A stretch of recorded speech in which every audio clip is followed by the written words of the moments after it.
Hey everybody! Ooh, do we have enough room here?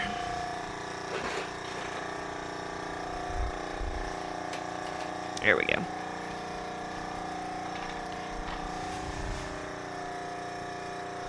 That's what I get for not checking first. Cobalt Reaver, Triceratops, Charred Wings, hey, an itty bitty lizard. Welcome everybody. Good afternoon. Let's put that there. Looks like I have a frozen camera, but I will fix that in just a second. Hope everybody had a good weekend. If you celebrated Easter, hope you had a good Easter.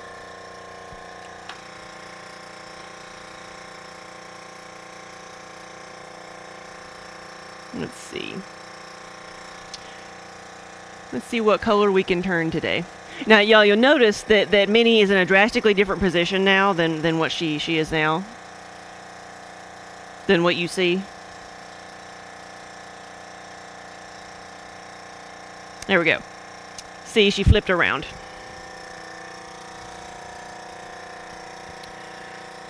Get these out of here.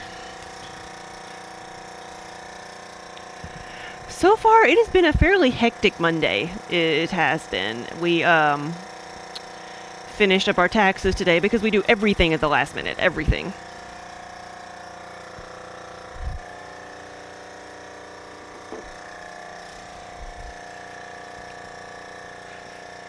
But really, it was mostly my local stuff. I had to drop off all kinds of paperwork. It's the few things that I can't do online. I have to go do things in person here, so took a book of paperwork to everybody and paid my dues. But for the first time in forever, we got a tax return. We got a return. We did not have to pay, and we actually got something back. We got $9 whole. $9 back. So yeah, we're biggie sizing tonight.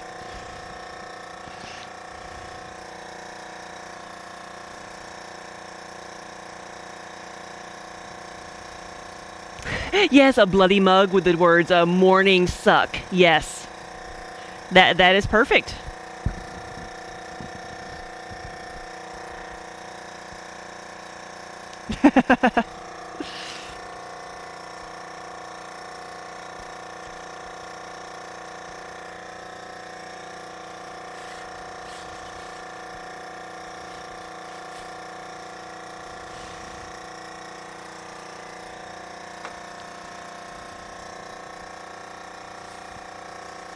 So yeah, I had to. So it's the first quarter too. By the end of the month, I've got to do all the stuff for the first quarter of the year, and I file. So we did federal income tax, state income tax, city income tax. Yeah.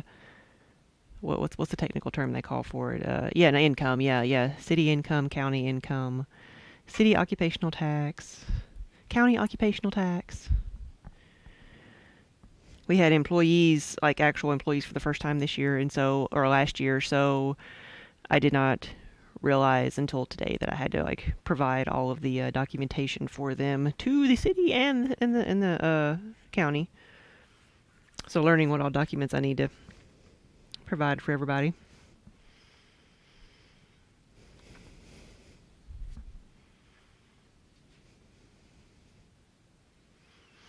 Taxes for streamers and artists who own their own businesses is quite an ordeal. It's one and the same because I think with Twitch we are considered independent contractors with Twitch, so they give us a 1099 form instead of like a W-2 or whatnot. That's how that is considered. So yeah, any streamer is a independent contractor, small business in their own right, a sole prop. But you don't have to be a business if you just, independent contractor, just file those forms. You got to dig holes in the yard with your dad for important but uncertain reasons. Yeah. Do I need tiles for this? I don't think I need. I need one tile. I don't think I need too many tiles. For once.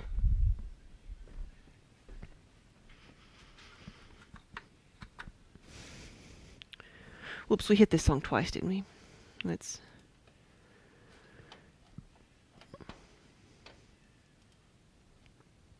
see where we start off with.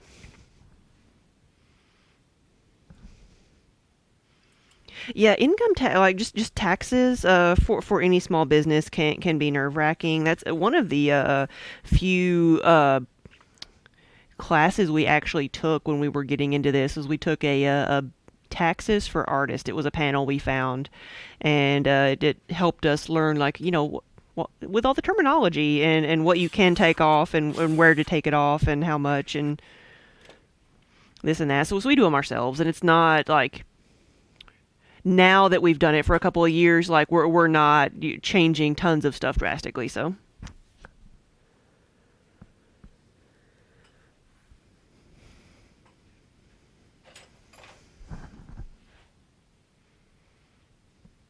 it's fairly simple. We just plug the numbers in.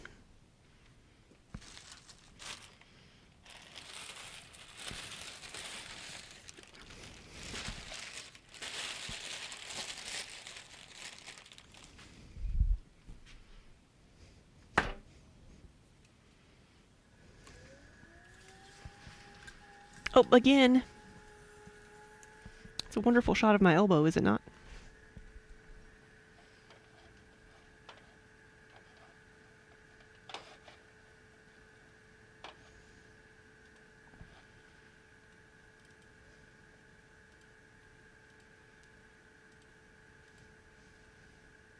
Oh, look at that.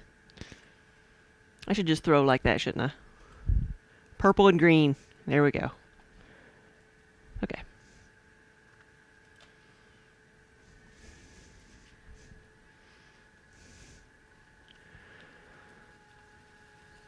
Yeah, if you ever get to pursue your own business, definitely look into something like that. Yes, dude. This was actually, it was put on by someone who was a professional artist, but they also they were they were also professionally trained as an accountant. So they saw how people struggled, and offered classes to artists. They I think we did this at Dragon Con, actually. So it was not the place we really expected to see stuff like that, but they do. Dragon Con has a lot of professional development classes that you can go to. It's not all just,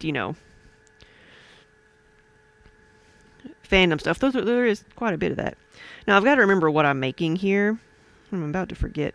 I am making sponge holders.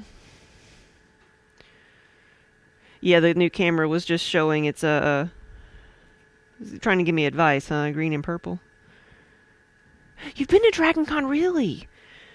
We have not been since 15, but we went for like almost 10 years, I think.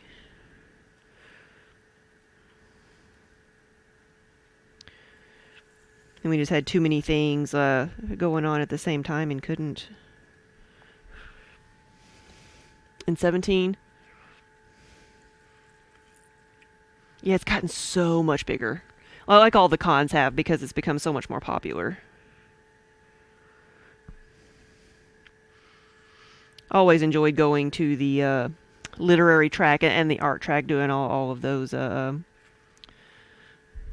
activities.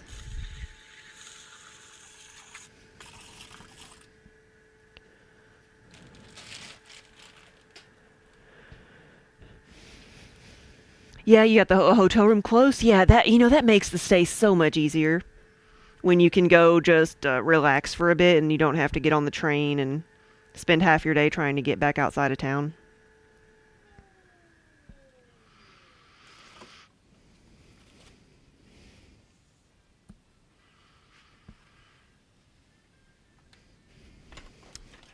So that's all this is, a little top hat.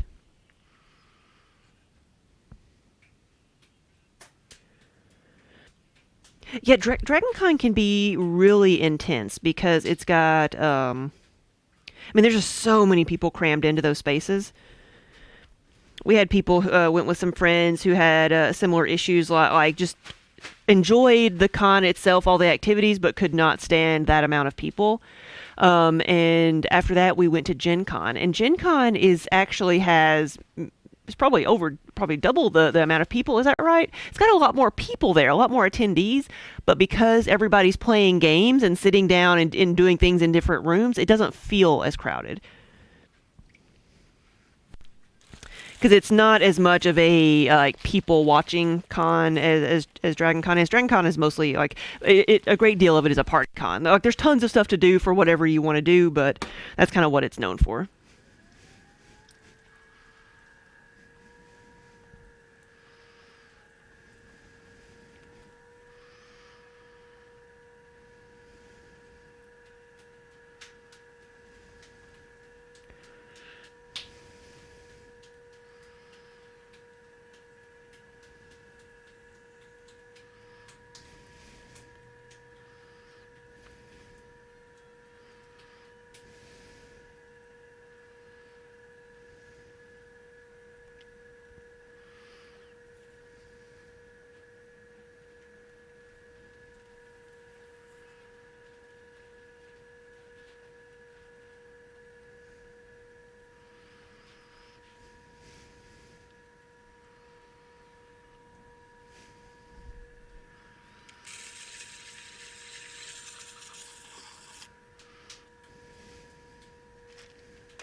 Now these are going to be my sponge holders, and what I'm going to do is cut a two sides out right here of the cylinder so that you can stand up a sponge, like a kitchen sponge in here, and have it drain so it doesn't get all mushy and nasty.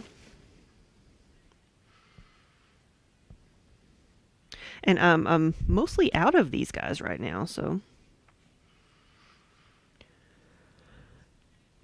with the exception of just like cutting the center part out, I don't have to do much else with these, so I don't have to have handles or anything. Nope, don't need that.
Even if you're pulling up a small wall, it's better to have it be a volcano shape before you stretch it out.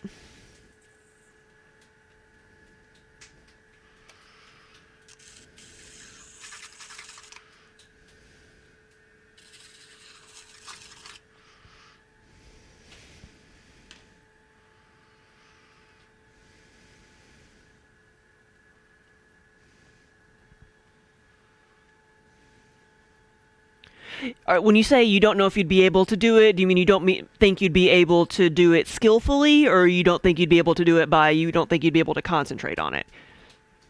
Because you never know until you try. You know, that's where a lot of people get discouraged, is you try something for the first time. If you're not good at it, then some people get discouraged. But everything takes practice. If it's something you want to do, then give yourself a practice run and finish a project and see how much you like it. If we see Underground today, Underground and Wacklet, who is Underground's wife, they both are professional. What's the term? There's seamstress and tailor. Seems like old fashioned. What's a modern term for someone who repairs clothing? But underground, his job is repairing firefighting gear. I have to ask him what his title is. Now I'm curious.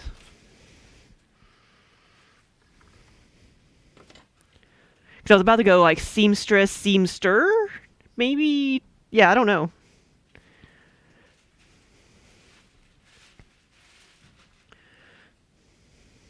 Oh yeah.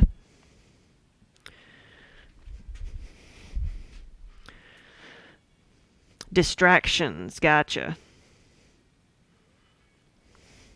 It's when you close the door and put on your headphones.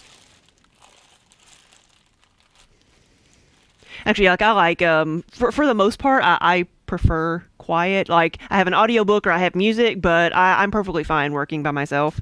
Some people need a group to be productive, like to kind of bounce ideas off of, and that's what we use Twitch for a lot now, right? But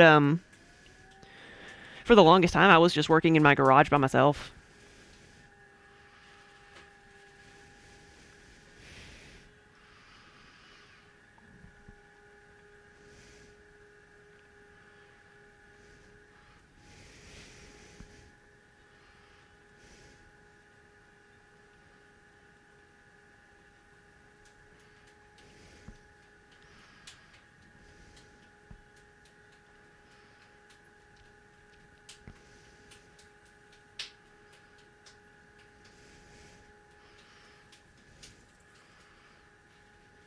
See, I think ADHD is our secret superpower.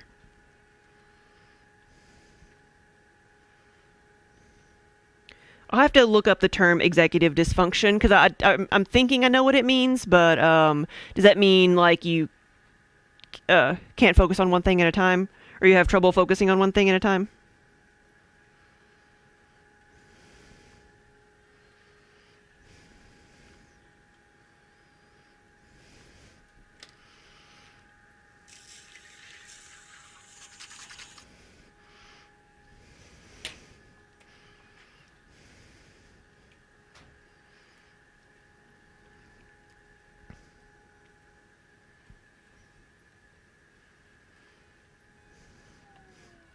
Because there's some things that, like, I have to like use all my concentration to focus on to get done.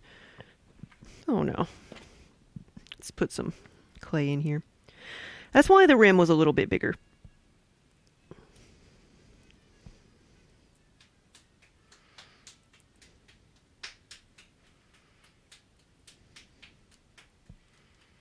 But a lot of the streamers that we watch and that you hear talk, a lot, a great majority of the people that stream that are good at talking to chat and while doing something, while playing a game or doing something else,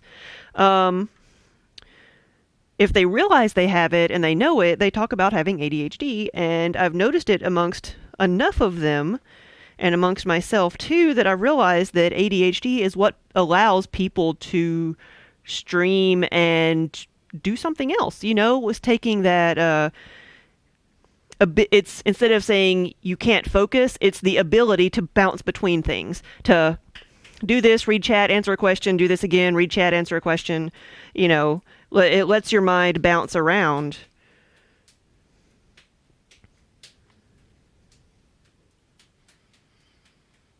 In a comfortable way. But like everything else in the world, it affects everyone differently, and not everybody experiences the same side effects of symptoms of ADHD.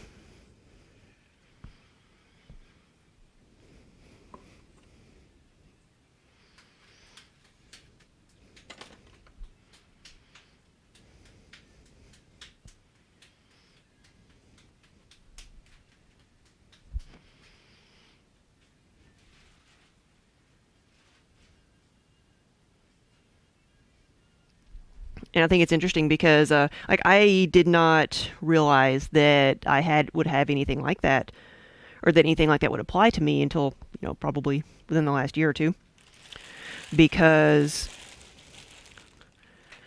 they at my age they didn't diagnose kids, boys or girls, really with ADHD in the 80s. early 90s, the late 90s, they were starting to, but they were catching a lot of our generation when we were teenagers, but only if you were like really bad. And especially girls, a lot still go undiagnosed.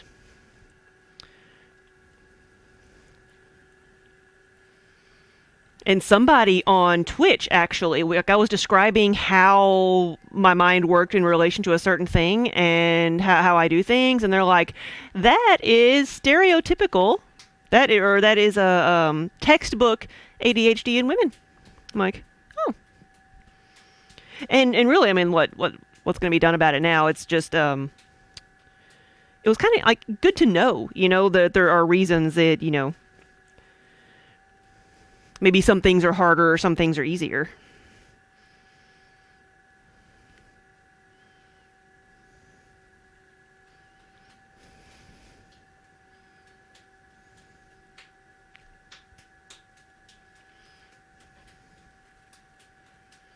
And one of the interns I had in here who was yeah, this one in the past year. It was Lydia. She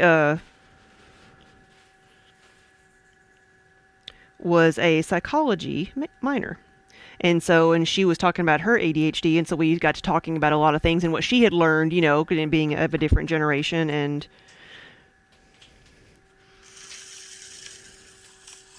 talking about the differences in ADHD in men and women and boys and girls.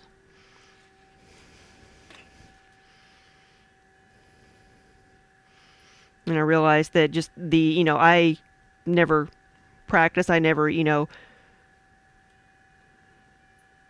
tried, had to figure out when streaming, like answer questions and, being able to focus on both things at a time, have a conversation. Whoops, we have ads.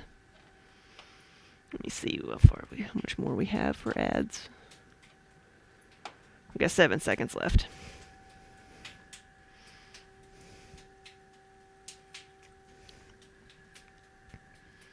Sorry about that. I'll try to be more mindful of when the ads start. But welcome back, everybody.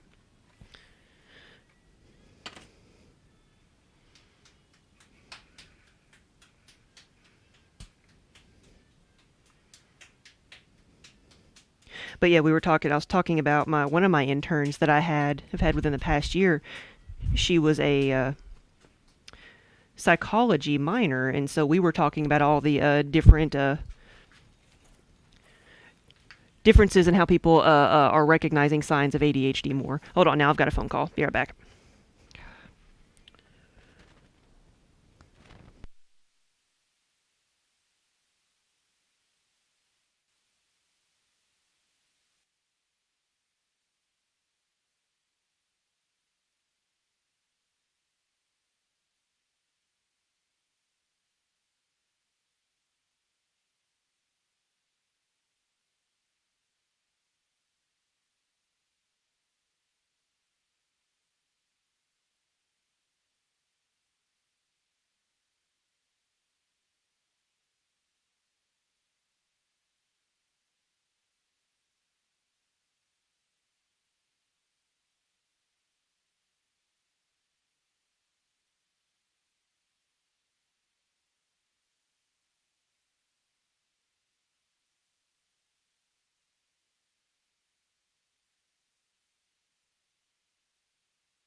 We are back. Played an extra ad while I was on the phone, so we won't have another ad for an hour.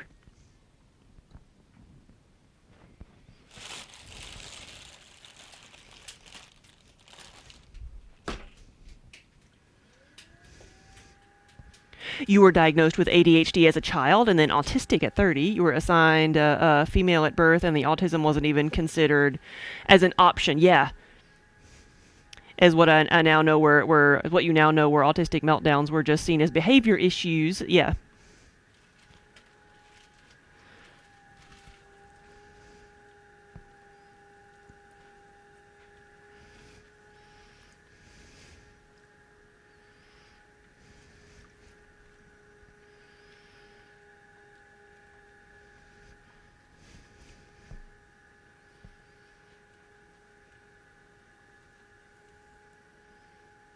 I think that's enough.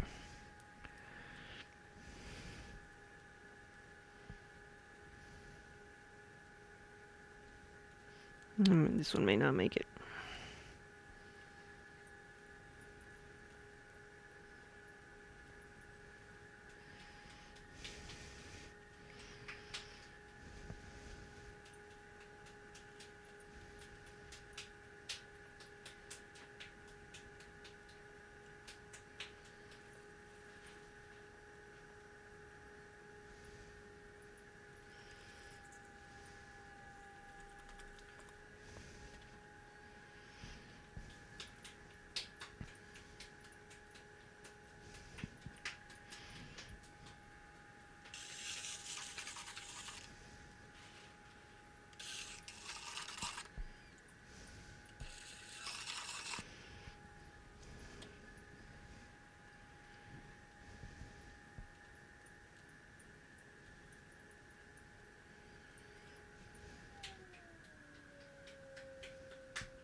But yeah, one of the things I think I was describing at the time when somebody said, "Yeah, that is textbook," is the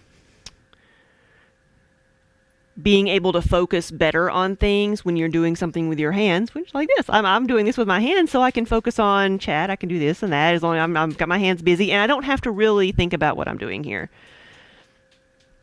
or I have to give this constant attention.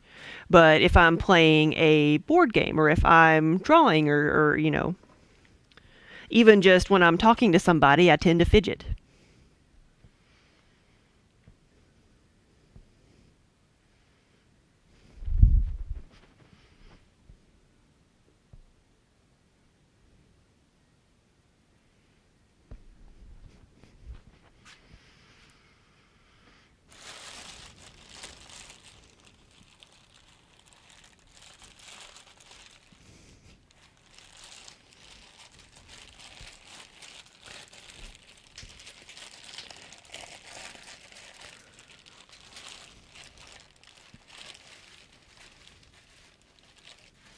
But we talked about a lot about what nowadays might be considered a handicap or a flaw in not being able to concentrate on one thing constantly, or trying to fix this.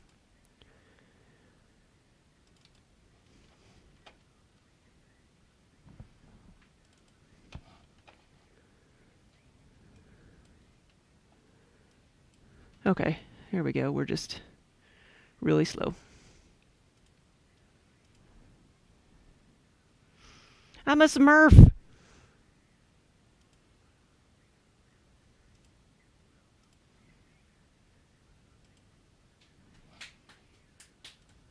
Okay. Here we go. Yes, you relate to that so hard. That's why you love crocheting and knitting so much. Your hands are busy so you can focus better. Yes. Exactly.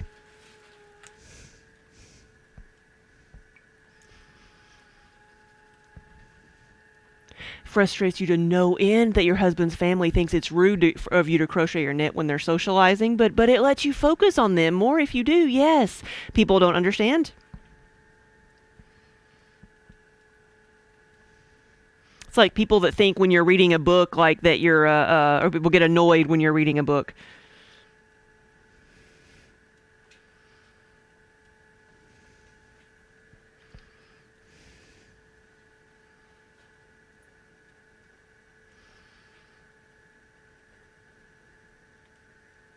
And that some of that's just like extroverted versus introverted, you know.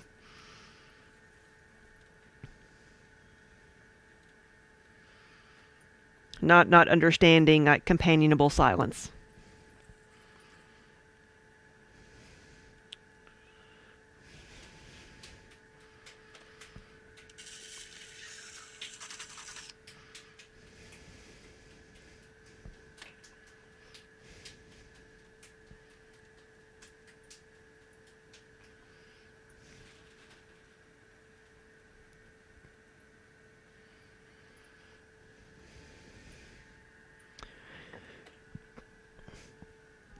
Derpy, these are going to be sponge holders.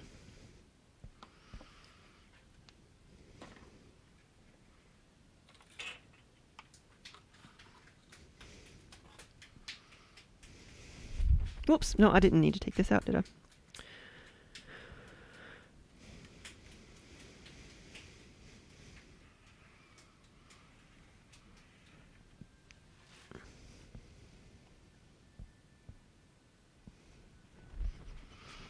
Yes, you know what? I may actually have a finished one over here. Let me go get it. Because I'm going to cut a notch in that, in the top hat part.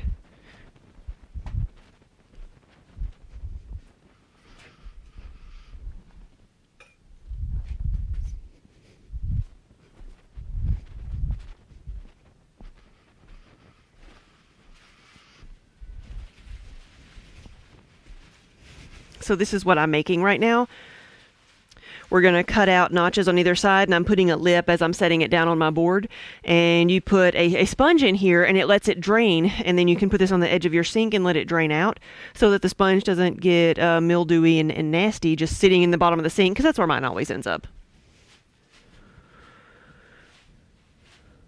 Put that right there so you can see what I'm doing.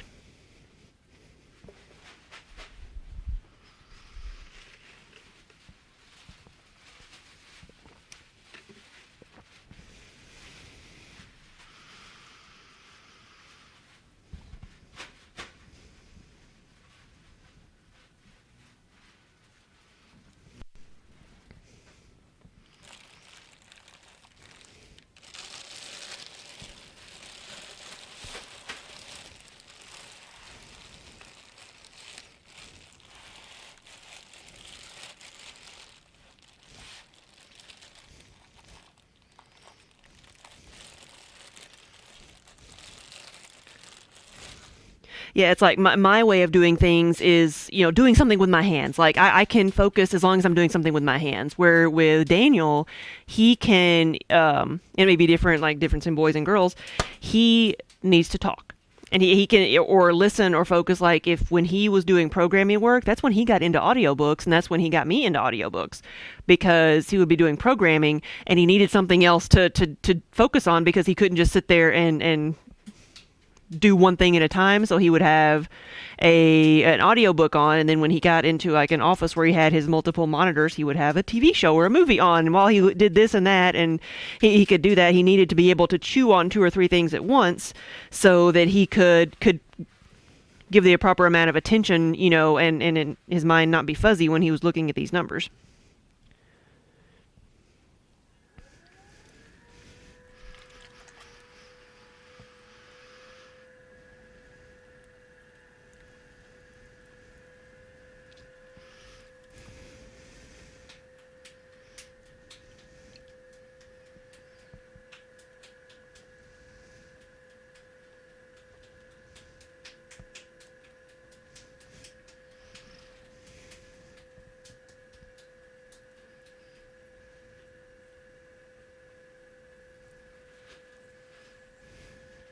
But that's what he would always do in class, because we met in college and we took some classes together, and that's what he said he'd always done in classes, is he would talk nonstop while he worked, and that would get him in trouble. Like you said, he would get in trouble because he would be talking and distracting other people who couldn't, didn't need that distraction. But for him, that was his fidgeting was just talking nonstop. And he's turned that into a, valuable asset. It's the perfect salesperson.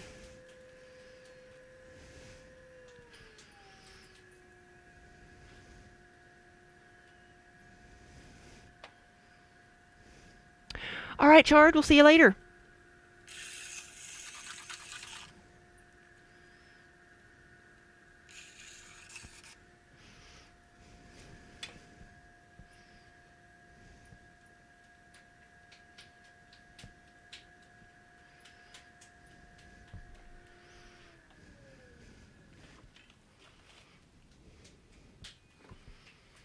Whoops.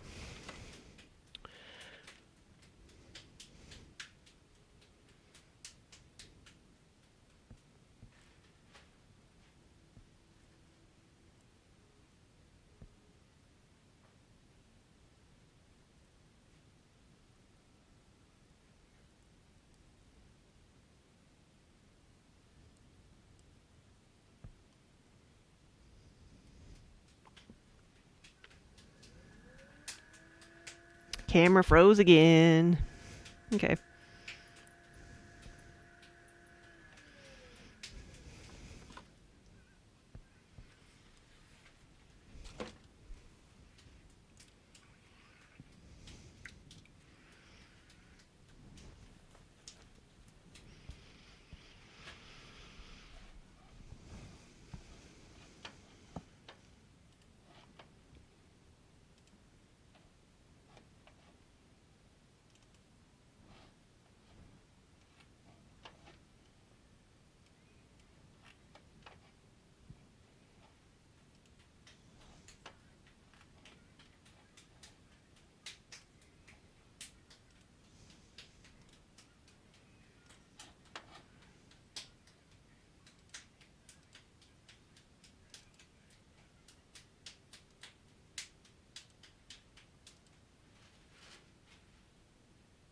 Okay.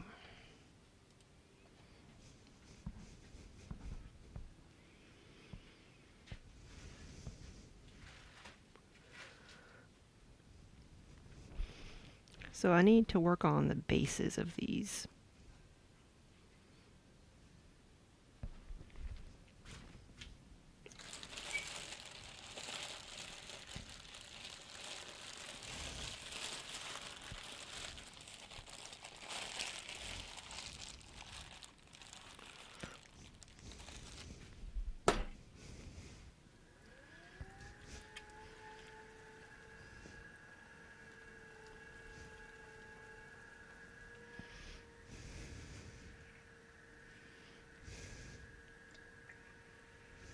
But no, I think it's very interesting what we're taking at, what ADHD is a skill set that however many hundreds of years ago, even less than 100, would have been, were survival skills, right? That's what they tell when people are talking about it. That's one thing I hear a lot of people say is, yeah, this used to be, it would have been considered a survival skill, and when you have to do a little bit of everything all day long, it's a skill set. But nowadays it might seem like more of a hindrance in the classroom. And I think it's interesting how we're seeing people utilize it as not as a burden, but almost like an ability, like with streaming, like with being able to multitask in a day and do several different things at once. It's like I've had someone say, well, I use the ability to bounce around to my advantage. And sometimes, when I'm bouncing around from project to project, from one process to another, I may not be getting as much done as I think. But sometimes when you have to do that, you can.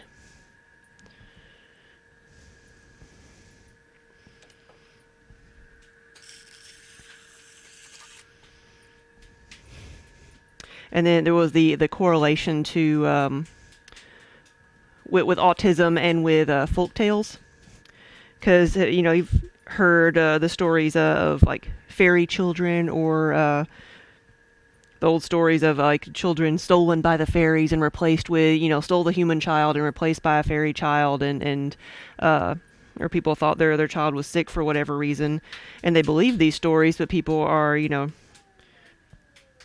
like, well, that could have been based on a very real thing. What if,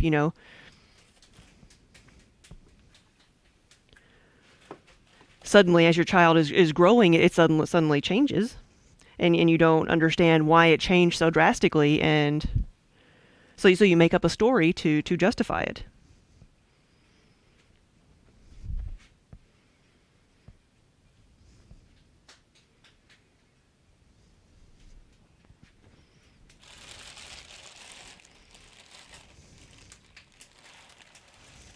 And I love finding that little bit of truth in folk tales or fairy tales.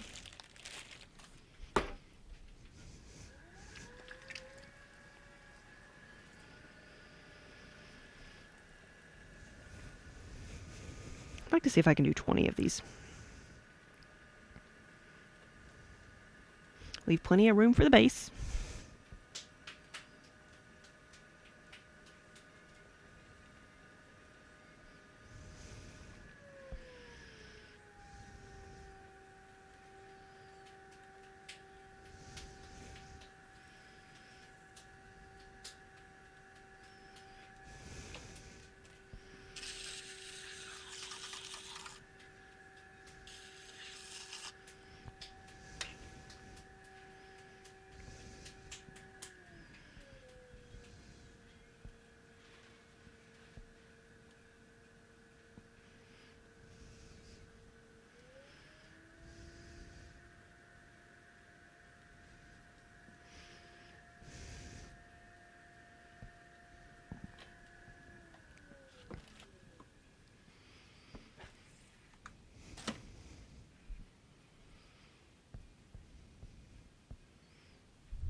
That's 11.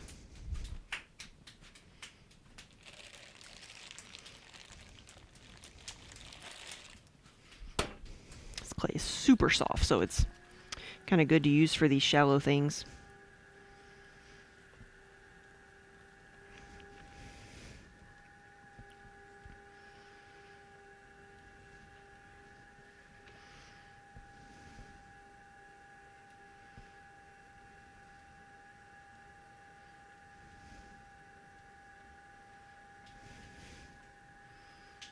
Did I get a huge order for them? No, I am making them for stock because we just don't have. We've sold a lot of them. We don't have any right now. So whenever have something I'm low on in stock, I'm trying to make a bunch of them so I do not run out again.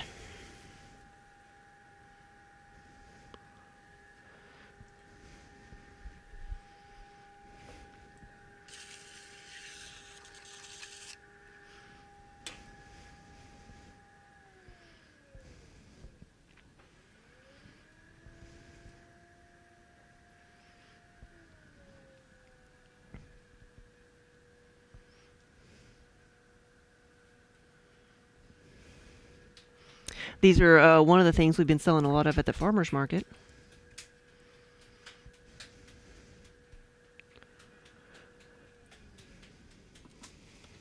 You originally thought they were going to be supply holders for like pins and paper clips and stuff? Yeah. I think they would be like too shallow for that, for ink pens, really.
So today I want to make these, and then I want to work on some bottles.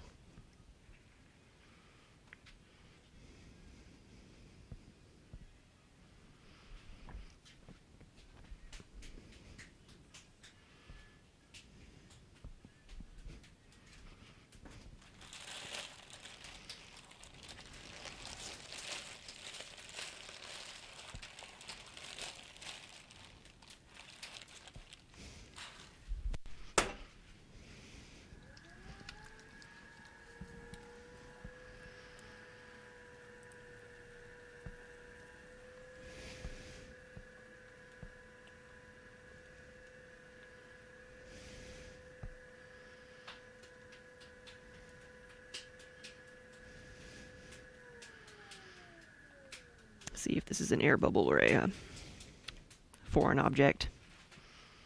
Any guesses? Air bubble or sponge?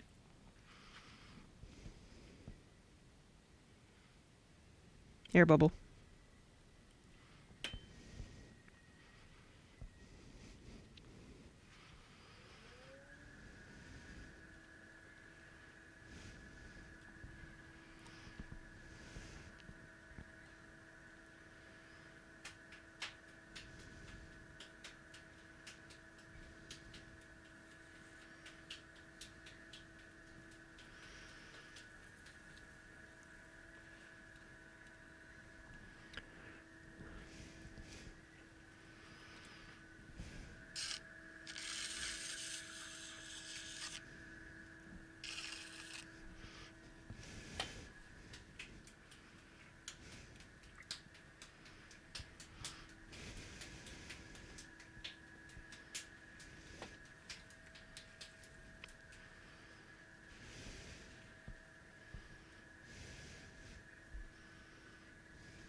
Let's see.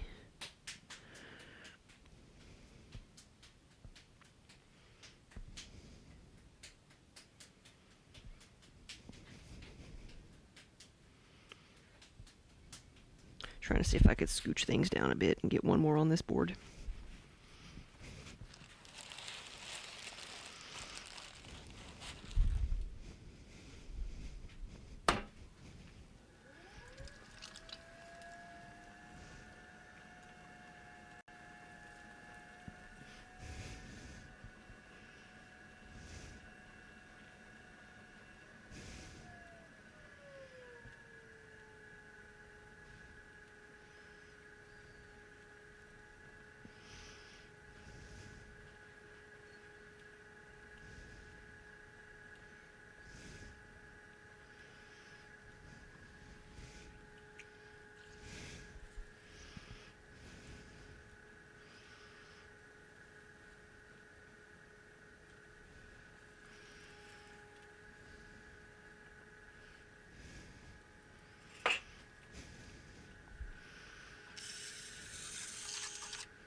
Okay. Managed to get 15 on this one.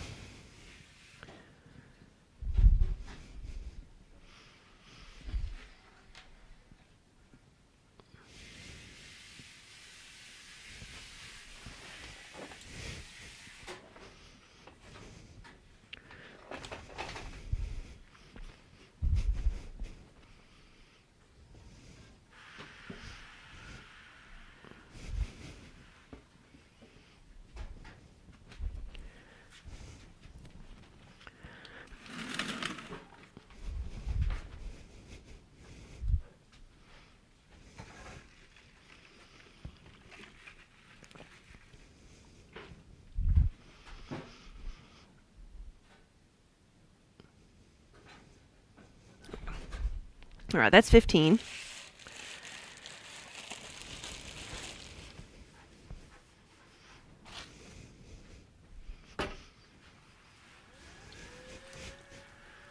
Anybody do anything for Easter? Anybody get to eat a lot of food? It's one of those family holidays. I guess if we had to pick a couple that we would always get together, it was Thanksgiving, Christmas, and sometimes Easter. Sometimes, not always. Growing up, we would because we had aunts and uncles and cousins that all lived in the same city, so we'd get together. But I went home yesterday, home being where my parents live, down in Tennessee, and for the first time in many, many years, we had all of my first cousins on my mom's side, like, in town together, so it was good to kind of catch up with everybody, because we're all from there. We don't all live too terribly far away. We just live far enough that it's inconvenient to, you have to go with purpose if you want to see somebody.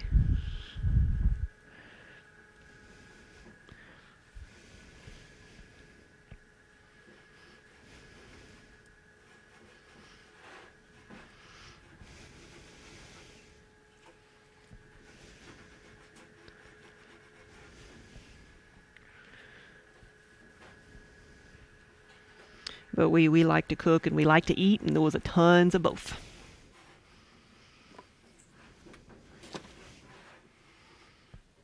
I didn't trim that off, did I?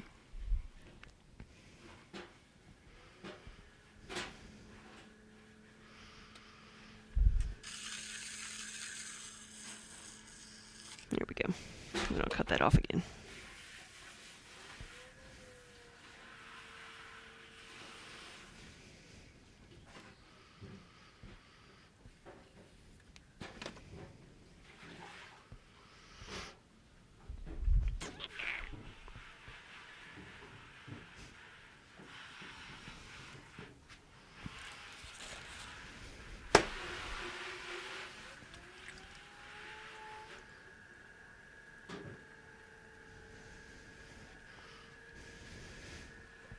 So here's a question for everybody. What makes a good wedding gift? What do people like to give at weddings? Sometimes they like to give monogrammed things that, cooking things to put in your home. When people order things from me, sometimes, we have the hubby and wifey. We have some of the couples mugs. Some people do that, order, sets of mugs and things. And so we can do that. Our neighbor at this shop we're opening is a bridal shop for just like dresses and such.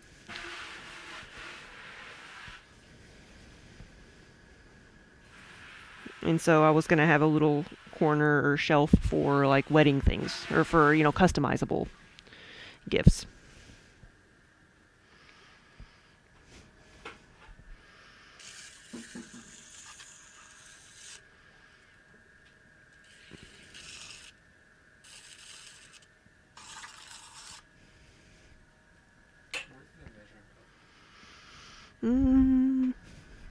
Right here.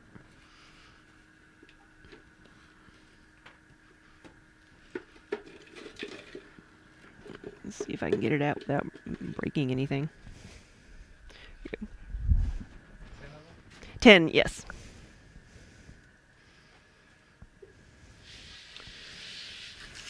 Okay, I did cut that one.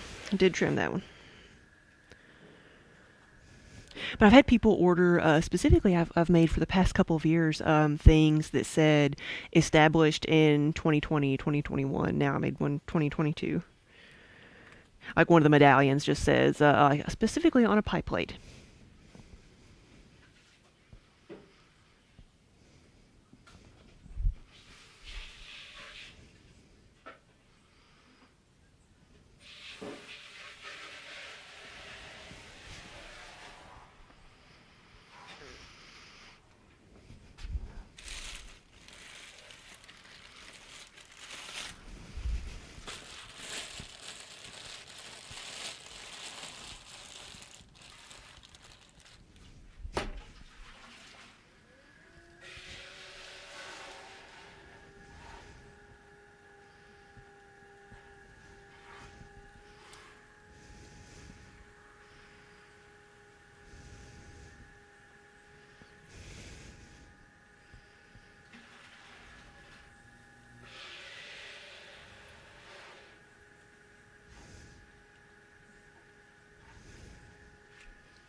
Ooh, that one made good contact.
All right, so this will be 20. If it decides to be a thing, it'll be sponge holder number 20. So that's what I wanted.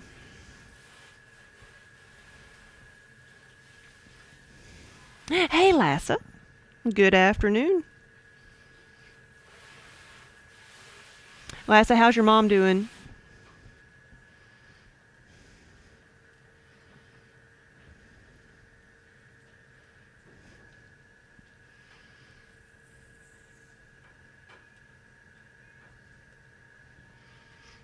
Good.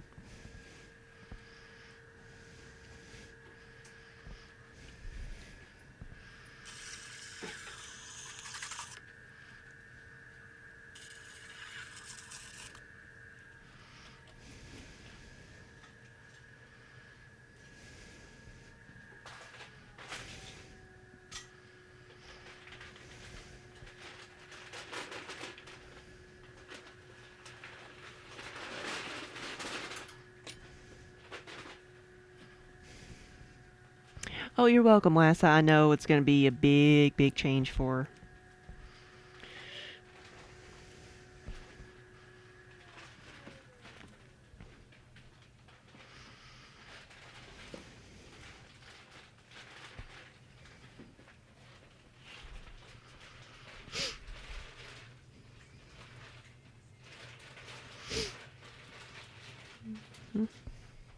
All right.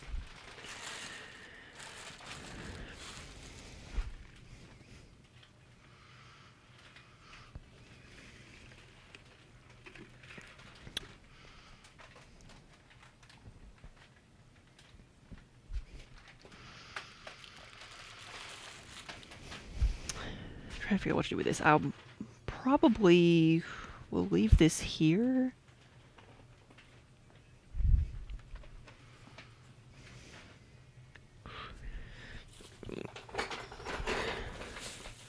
Move this out of the way.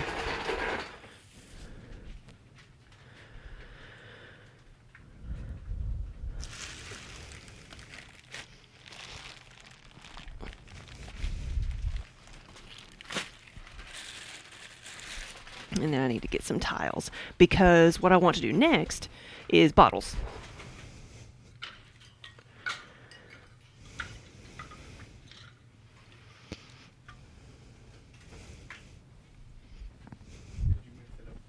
Yes.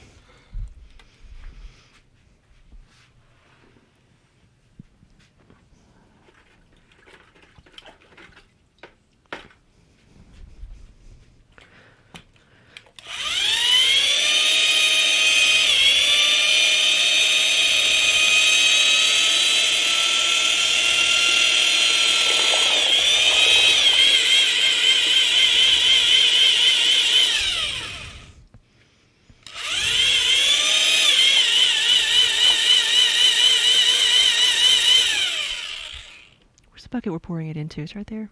It looks so different. Does it look different because this is a white bucket and that's a yellow bucket? Yeah. I know. You can't tell.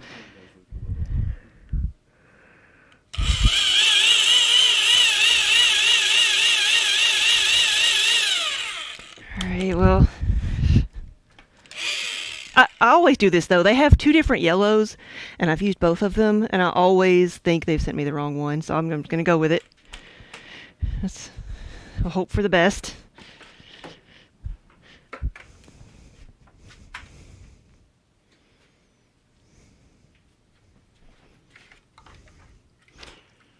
Maybe it's okay. This one's... Yeah, it might be okay. Because it lightens up a lot when it dries. So we're mixing glazes, and I've just always second guessed myself with the yellow, because they have two colors of yellow, which is the one in the corner there. One is glossy, which is what I use, and one is matte, which is still very pretty, but it's not the same glaze. And so I always think I've got the wrong one.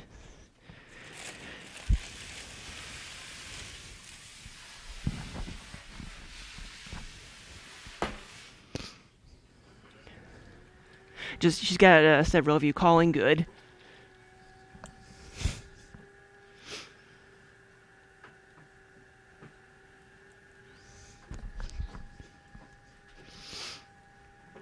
So, a bottle. Oil bottles first, I think.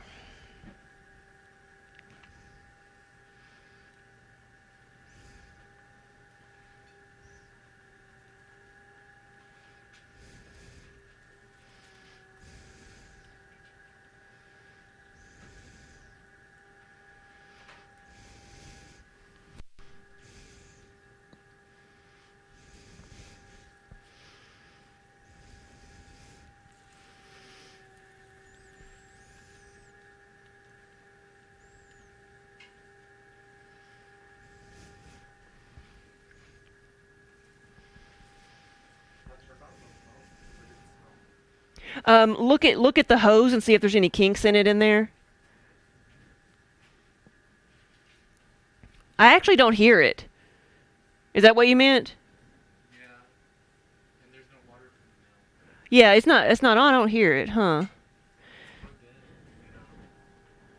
Yeah, it looks like it's. I wonder if the light should be red. Hold on, let me go see.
We had a clog in the pump. Sorry about that.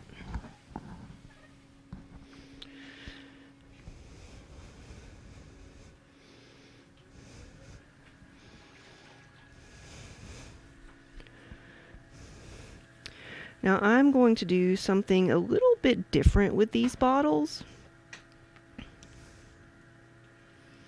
because I had a bit of feedback.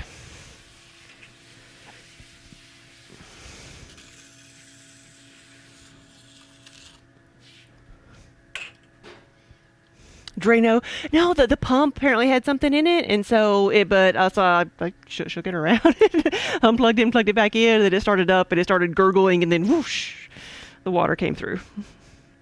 Because we have a clay trap system where water settles and all the gunk settles at the bottom, and then a pump like shoots the water, clean water out the drain.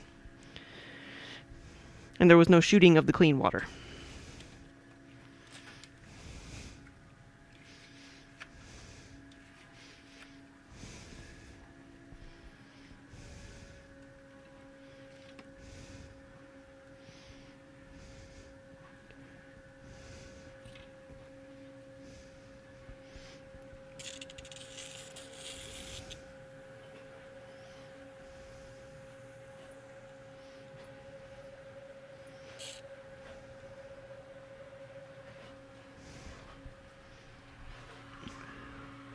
It started off now.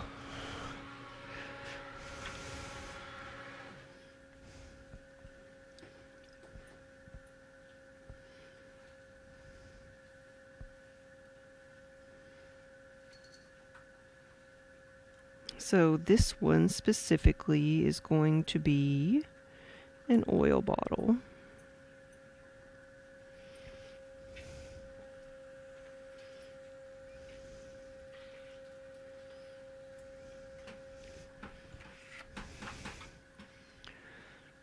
Oh, really, Drano, most plumbing these days is PVC. It'll destroy it, really.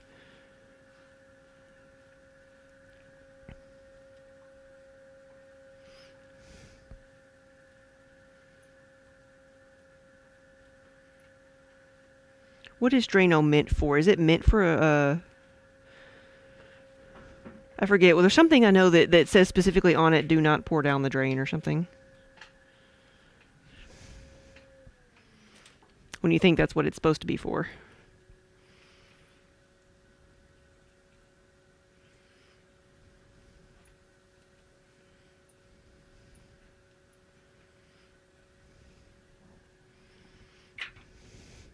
See, I like the rims that are like that. I like uneven, like, interesting rims. But it doesn't really work that well.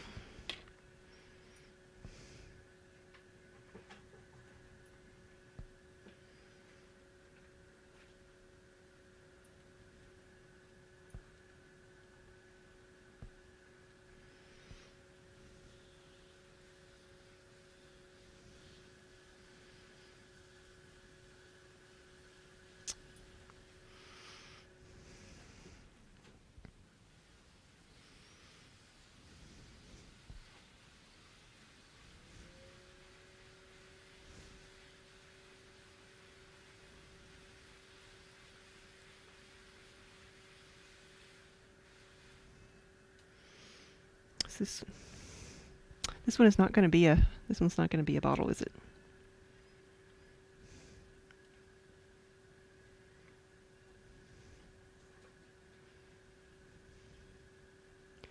You are supposed to take your fixtures off the wall and soak them in Drano. Really? I never knew that. But although the hairballs and stuff, they show it freeing from pipes isn't realistic, yeah. It eats the metal, eats the pipe faster than the hair, yeah.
So is it one of those things where they really probably shouldn't be selling that product because they know no one is ever going to use it the way it's intended if that's how you're really supposed to use it? Because I'd if it says it on the packaging, I've never read it.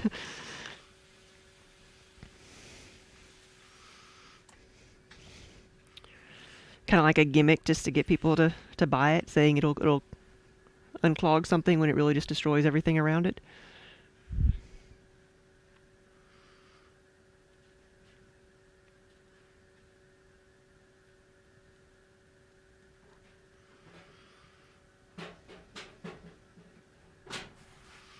There we go.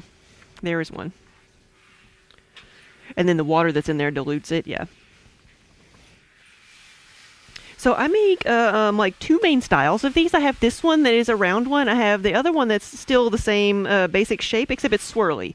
And the swirls actually give it some texture, so you can have something to grip.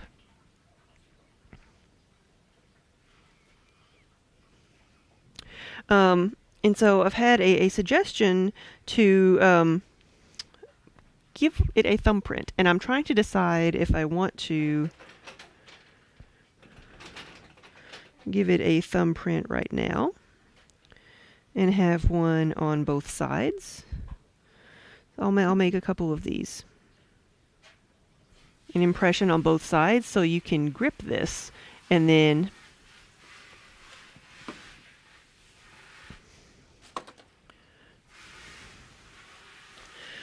pour it out.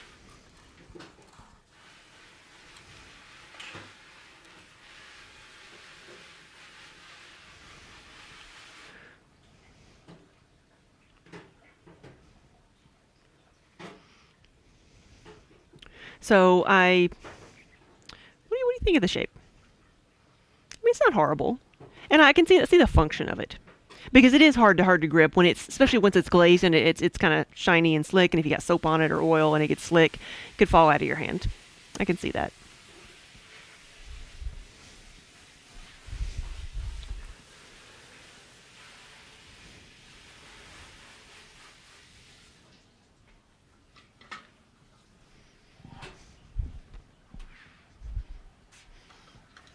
It's like I could do that, or I could put a little handle on it. You think I should put a little handle on it instead of doing that? Nico, you like it? Yeah, good afternoon and thank you. If I put a handle on it, it would be like a ring. It would be like a finger handle. I don't know if that would do any good. But I might try one to see what it looked like.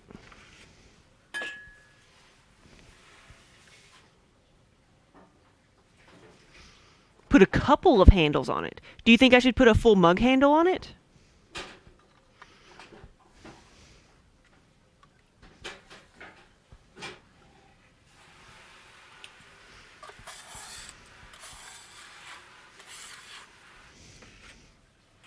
Like we're going full on amphora or urn here. Try and see how it looks, yeah? I'm just making it up as I go.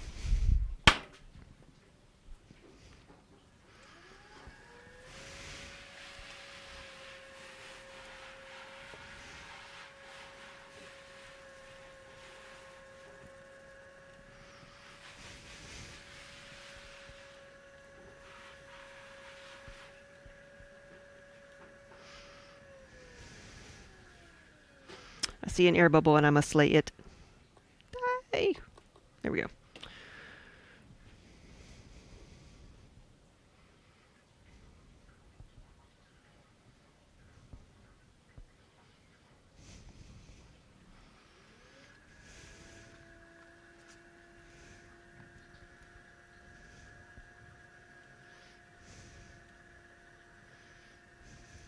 Yeah, it could have. I've not made a great many. I've made like one urn. Like I've made like memorials. Like a lot of people. That's how I get a lot of the horsehair. Is people would like horsehair Christmas ornaments or something, or little pots made from that. And so I've done things like that more than urns.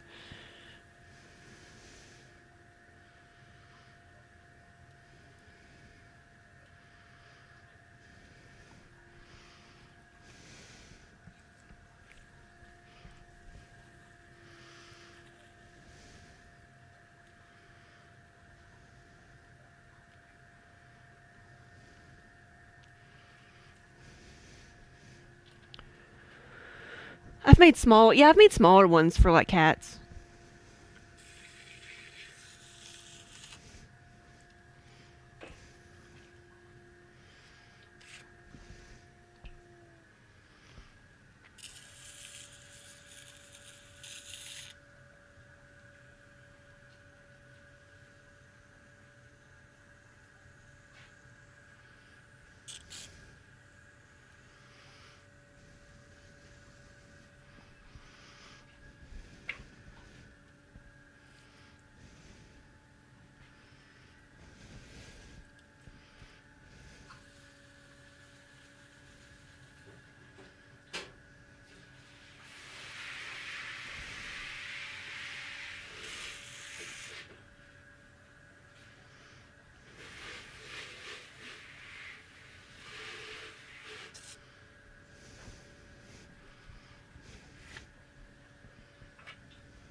Is Minnie back there with you? Huh? Is Minnie with you? Yeah, she's Oh, right there. okay. I hear her meowing and I don't see her anywhere. I'm looking for a white sponge. See one right there. Just needs to be rinsed out. What would you like me to start with? There are some down there that are the oldest.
Oh, I guess this one might end up being swirly, huh? Since I've gotten it so swirly.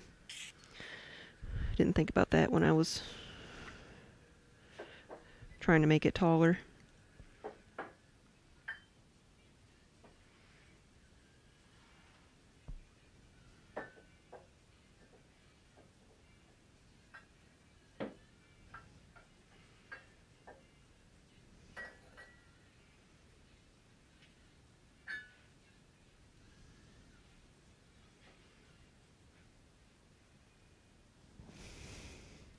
Not too bad. And now with this one, I'll fix this rim a little bit. But it's, I probably won't squish it or give it a handle.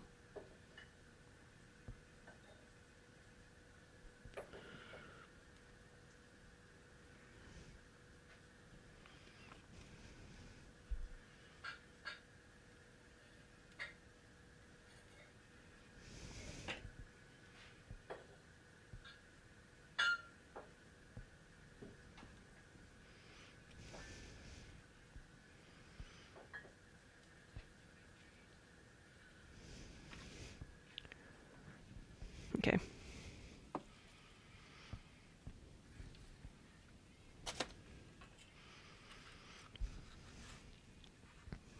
So, tell me your opinion. Do you think this still needs a handle?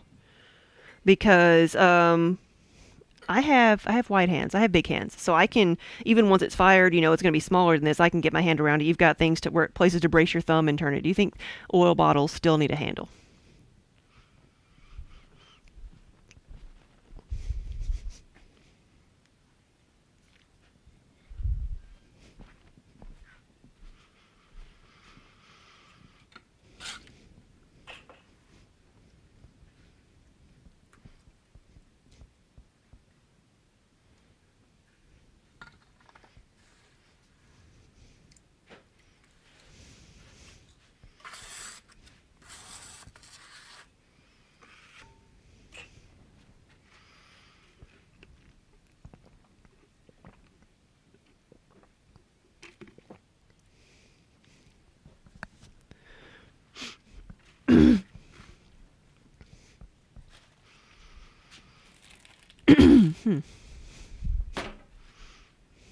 Dave, thank you for the resub. Thank you for the year.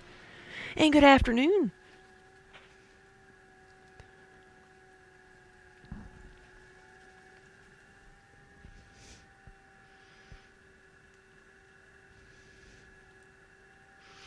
Does anybody use the oil bottles for anything besides oil? Anybody use them for syrup?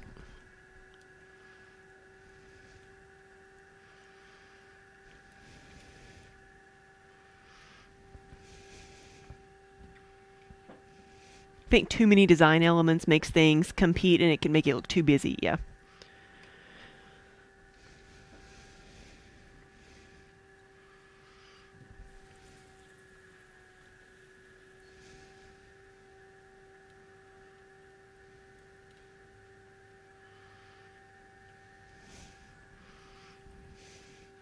You like it as it is because this swirl gives it texture to grip, yep.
There we go. I like that shape.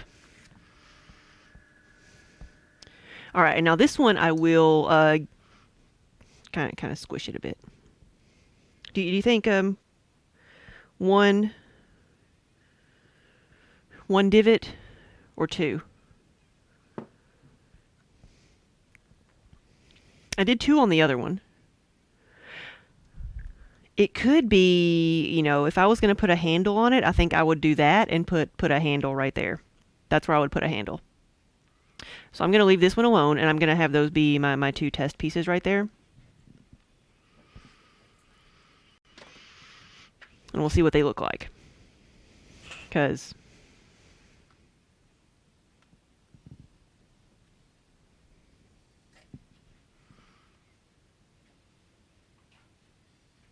what do you think? There we go.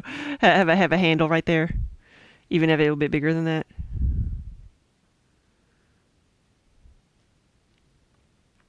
So I'm pretending that that's a handle. So if I made my bottle, the oil bottle, with one divot instead of two, and then we put a handle on it right there. That's where I would put a handle if I was putting a handle on it. Versus two squishes. You know, so we use a professional terms here. We have one squish or two squish.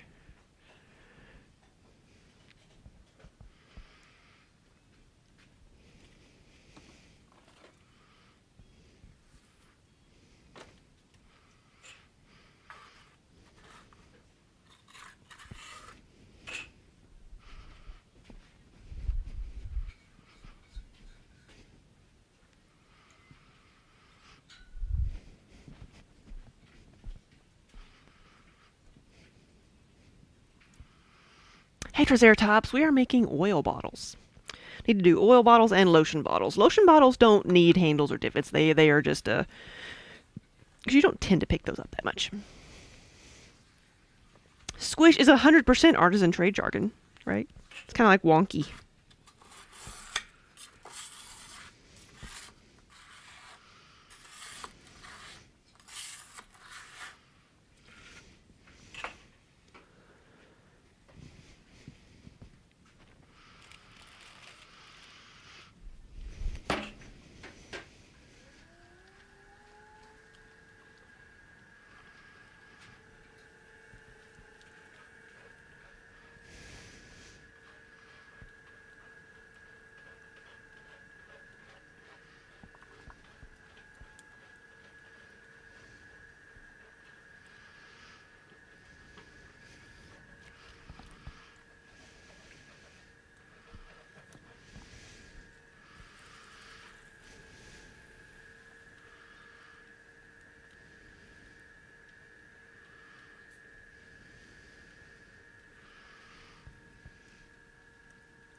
Oh, you made some of the salt dough. I don't even know like how you make that.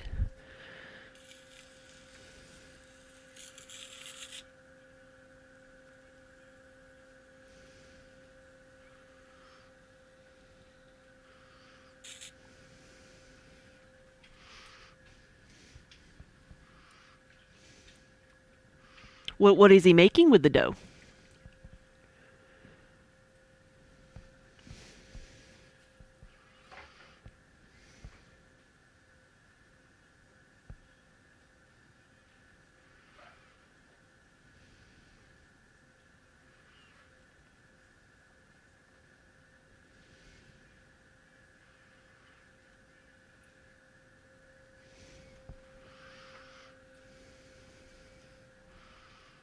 No idea. Yeah.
A face that is expressing an emotion. Ooh, fun.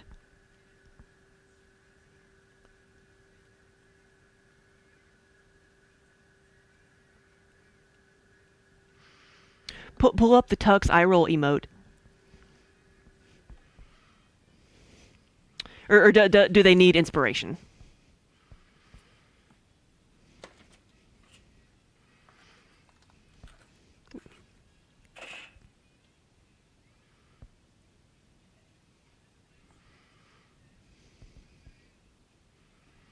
Here we go.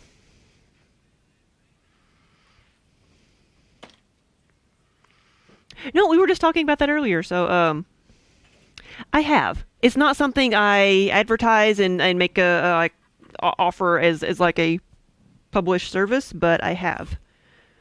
I've done everything from making little pots that we take some of the fur and just burn it into the pot as a little memorial, or I've made little containers. I don't make things that seal, so if you need it to be sealed, you have to do that yourself and glue it together.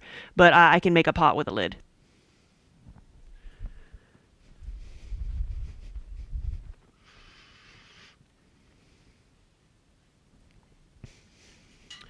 Now, on our Instagram from a couple years ago, there's a little cat urn, picture of a cat urn that I made.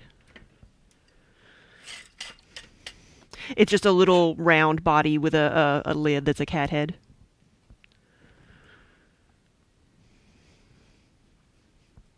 So it could be made to be like a stylized dog or anything too.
Okay, yeah, just whenever, like, yeah, reach out to me.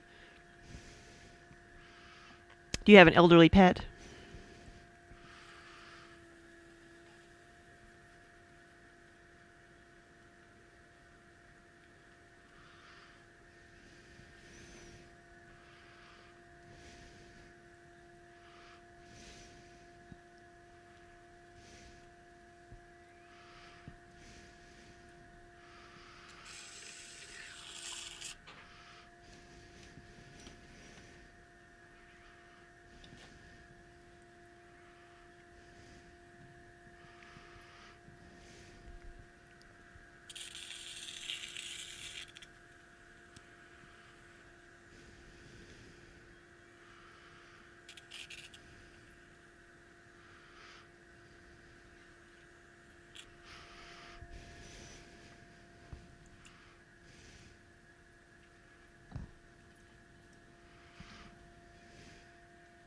Oh, she's senior and arthritic. Oh, poor thing.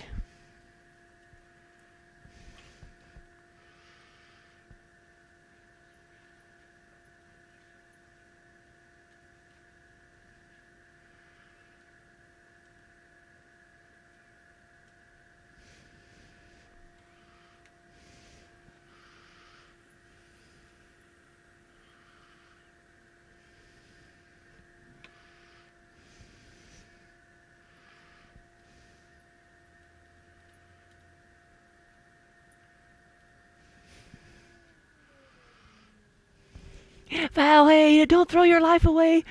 Throw it and make it grow. Yeah. Because that's our stream title, Throwing My Life Away. Like, one of the first times I did that, like, for forever afterwards, I did it once, used that as my title once, and then didn't for a long time because people came in and were like, um, seriously worried that I was depressed and that was why I had that as a stream title. I'm like, no, it's a pun. And people were getting all worried, so I felt bad that I was worrying people.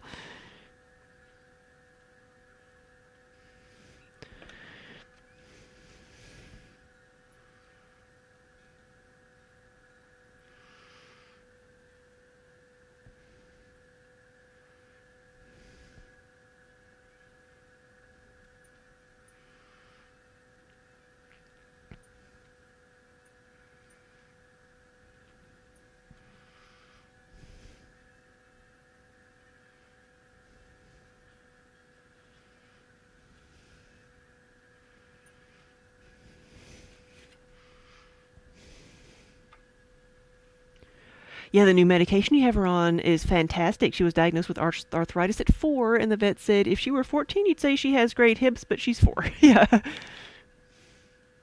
2 years ago, she'd been doing so poorly for so long, you were really beginning to worry you wouldn't have her much longer. Wow, that's amazing. That she's doing so much better. Now she's like a puppy again, but the gray fur don't lie. That yeah.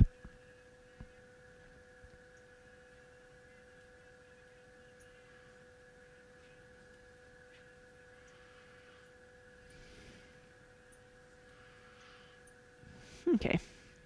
So this one, I might make 2 squishes on this one and just see. Should I do it equally or with my hand? Should I do like fingerprints? What do you think?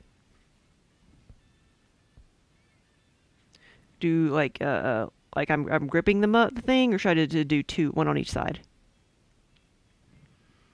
So I know I'll do like 1 there, because not everybody's got my grip. I do it there. It's not quite all the way to the other side. So one side's narrower than the other. And there's a bigger side. We'll see. Experimenting. Well, that was some feedback I got about the oil bottles themselves, because I made a bunch of the soap bottles, but then I made the oil bottles, with a different top on them, and people said that they were very hard to grip because they're round, and especially if they got any oil on them and they were slick, they would need something else to hold them with.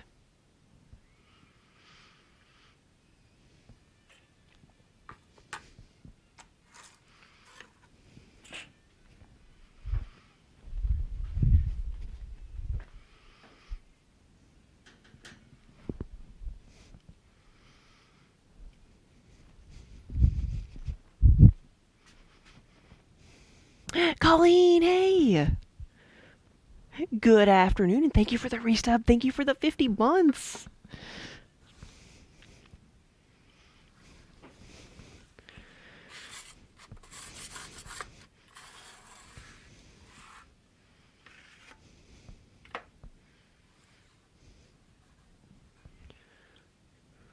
You thought that might have been the old style, like Shiner whiskey jugs, yeah. That would for those, it would be like much wider at the base, you know.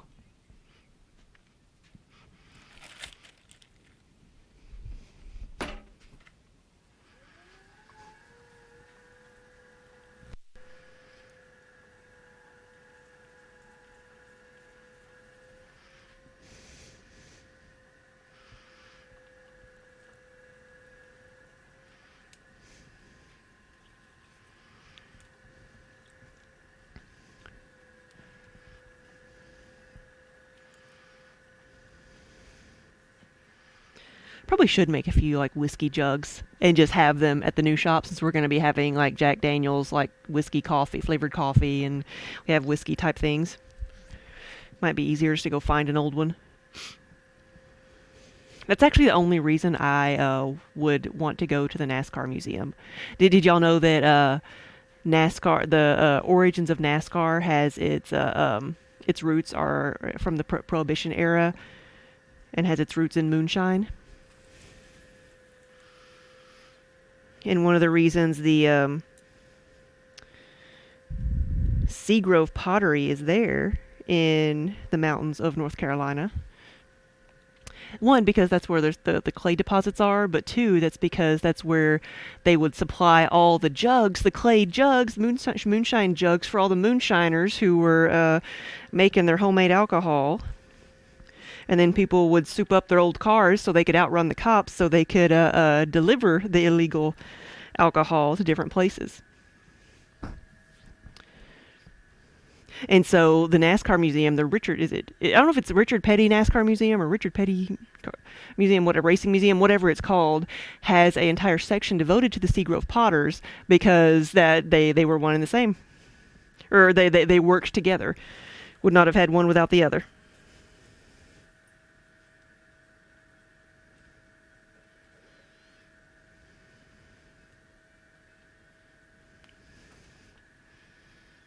I've never been there. Such a shame.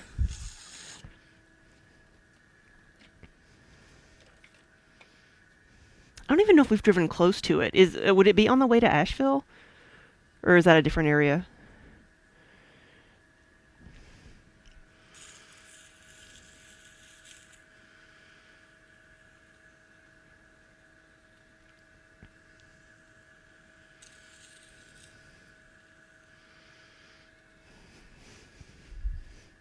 Blacksmith Pop, thank you for the follow. Chard, welcome back.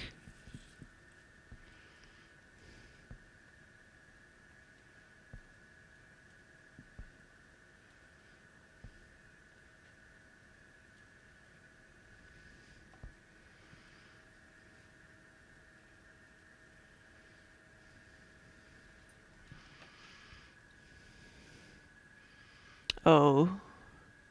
You're going the opposite direction if you're going to Asheville. Okay.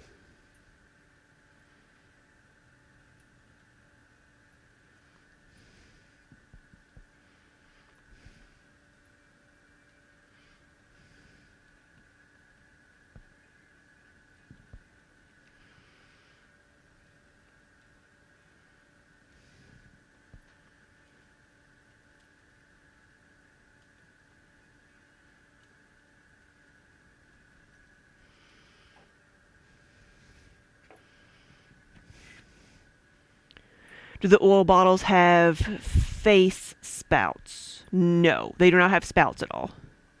And neither are they face jugs.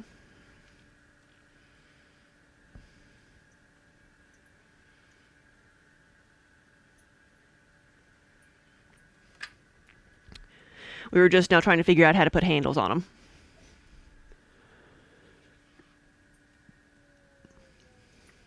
Blacksmith Pop, Colleen told you about us. Well, welcome.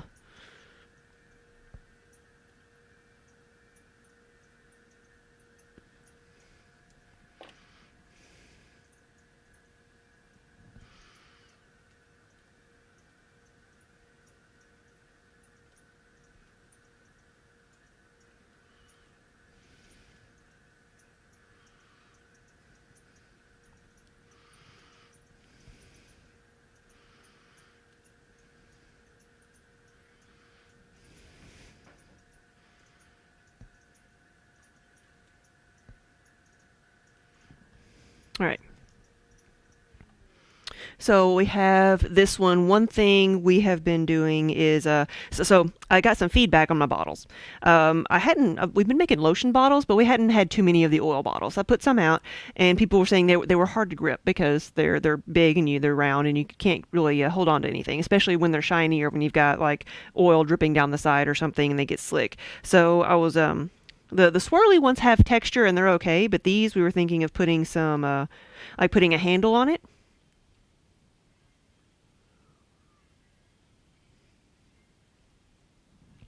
And either having indentations to be able to grip it, or putting a handle, or both. So one thing I did was had an indentation like that, and we can put a handle right here. And I did this so we can see what the handle could look like right there. So you put a handle right there. So it kind of finishes out the shape. I would mimic it to make it to mimic the rest of the shape here. The angle of the wall. Or we do a second indentation on that side so you can grab it with your hand. The rubber stoppers with a metal rod. Well, that's gonna be in the top. Yeah, we've got it's just like rubber cork with a metal spout. I didn't realize they were called face spouts. I thought you meant was I get to sculpt a face on it. Right now, I think we've got 2 of each. You like the second indentation idea. And then the next question is, do we have the indentation on the opposite side or more of where my grip is right here? It's like the other side would... Yeah, I'm going to do it on this one, the opposite side.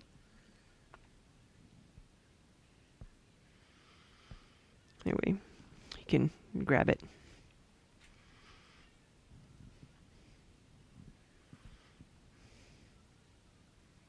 Okay, they're fairly even.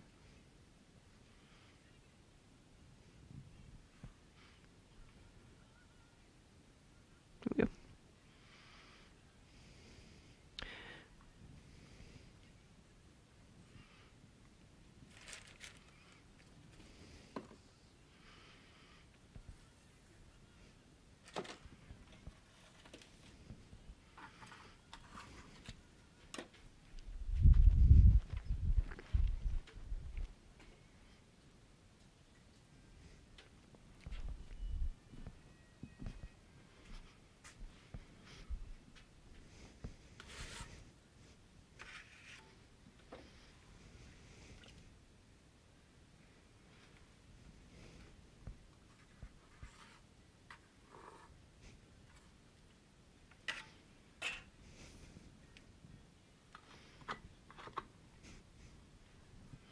I feel like the groove placement will accommodate a lot of hand sizes.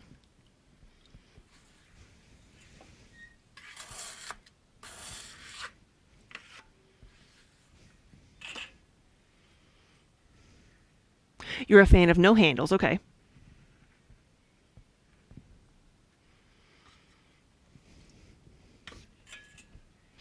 I've seen people do them with both.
Chard, are you talking about Ancient Aliens?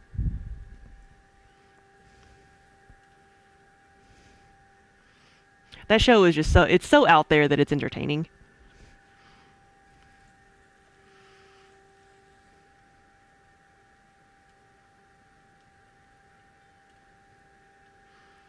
Hope y'all don't mind my weird music. I've got finally made my own like electro swing playlist. So some of the songs you'll probably recognize from just the other electro swing playlists, but also added some Hellblinky in there.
This one isn't as round on the bottom as I would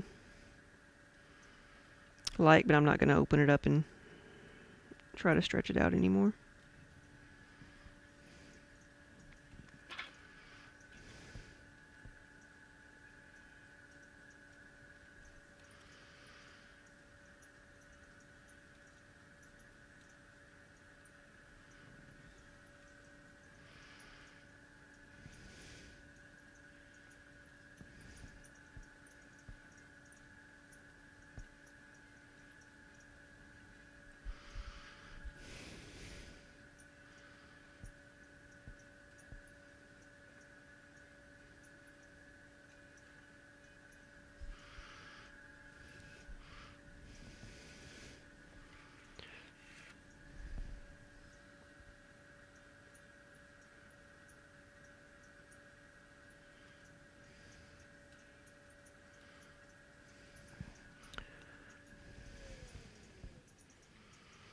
Okay, so indentation on one side and then on the other.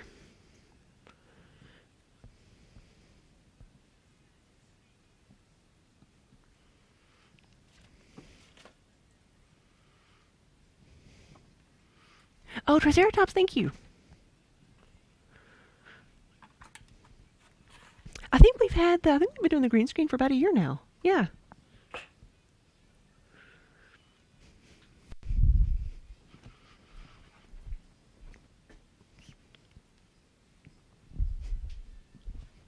Okay, now the next ones, let's see if I can do a couple more swirly ones.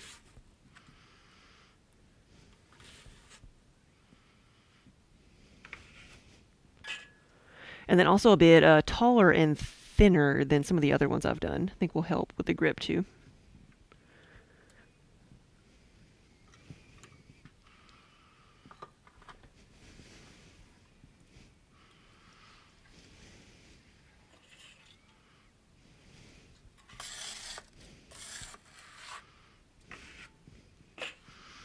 Yeah, I was just trying to think of something different, and I saw so many other people using a green screen, and I'm like, I wonder if I could do that. We don't have a whole lot of room for the green screen in here because it's like you can still see it in the corner.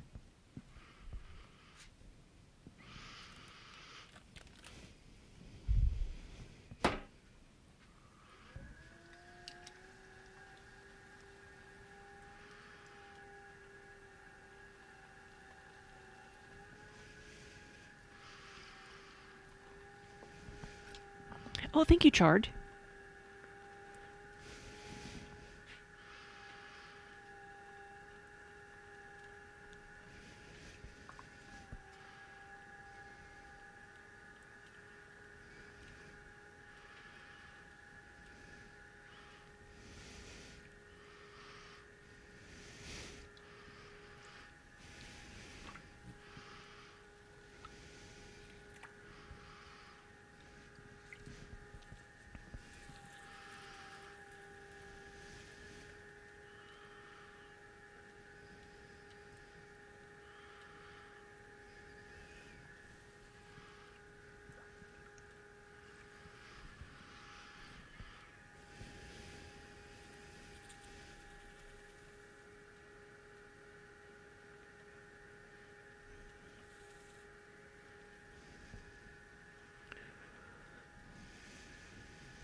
Oh no, don't do that.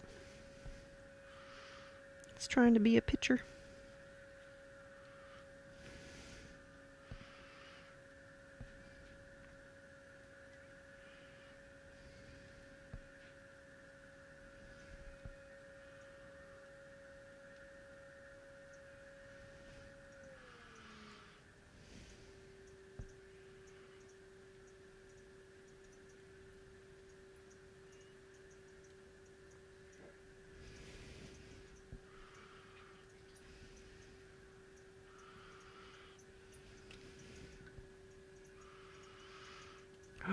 Easter candy.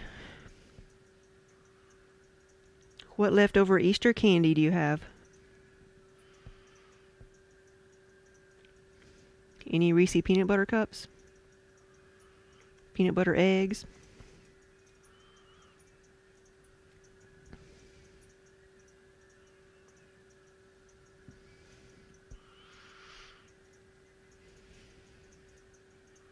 See, now that Easter's over, like they won't have specialty candies, so won't be in as much trouble.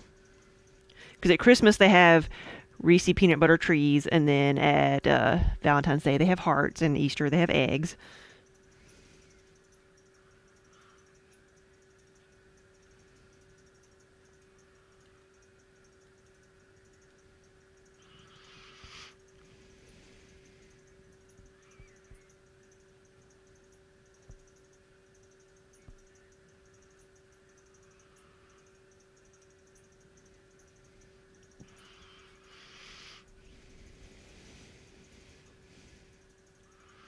Oh, Chard, I bet she is cute. And you don't have to apologize ever for making a comment. You can say whatever you want. Yeah, Lazlo were saying, oh, and pumpkins. That's right, pumpkins were safe till Halloween.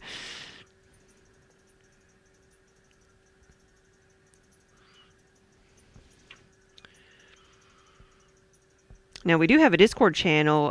If you ever sub to the channel, you'll be able to post pictures in our Discord channel. We have a special section for fuzzy butts so people can share pictures of their pets.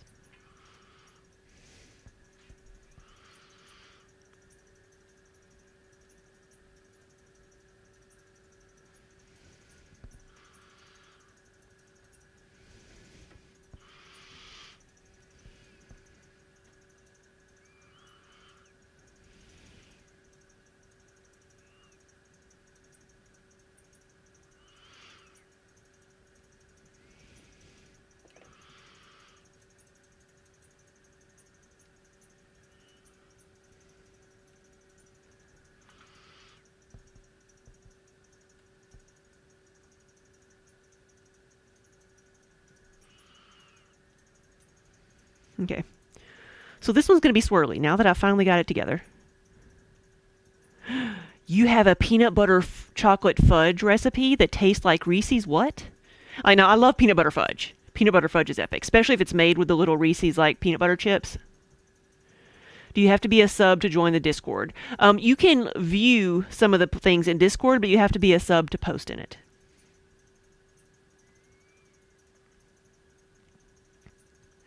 Kit Kat bites, white chocolate Kit Kat bites are what are really dangerous. So I prefer all the white chocolate ones.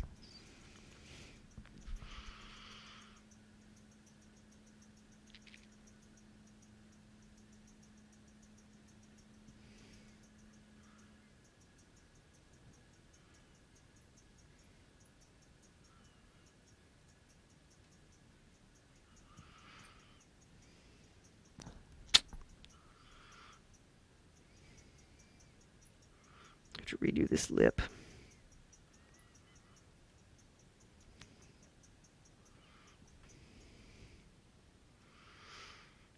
It was a bit too thin, too much pressure. Right there at the top. Okay.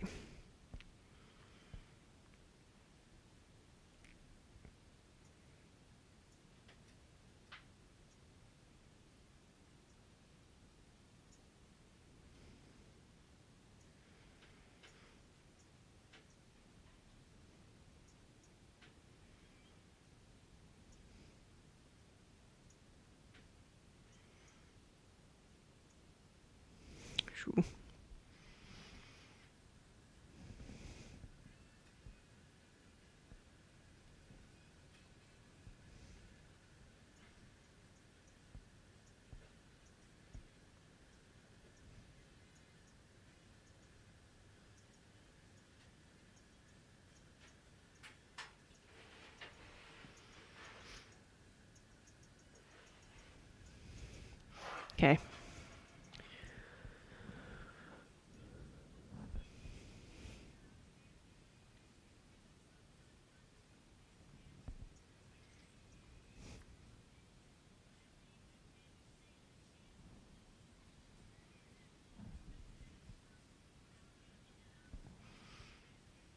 Okay. It's as good as it's going to get.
That's kind of a fun shape.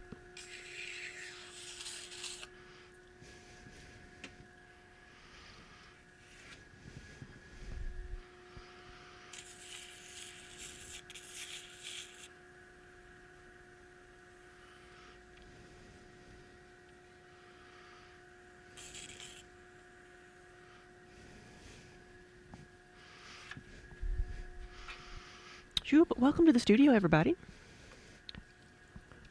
Hope y'all had a good weekend. Did anybody do anything for Easter?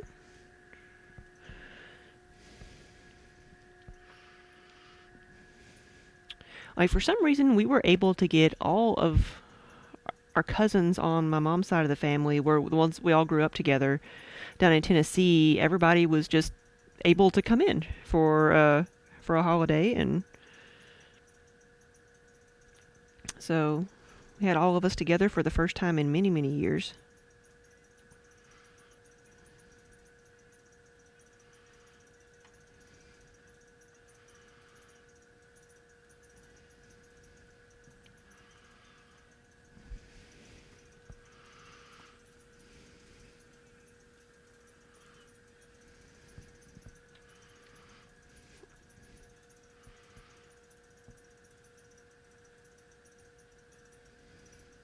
So we got to eat our weight in good food yet again.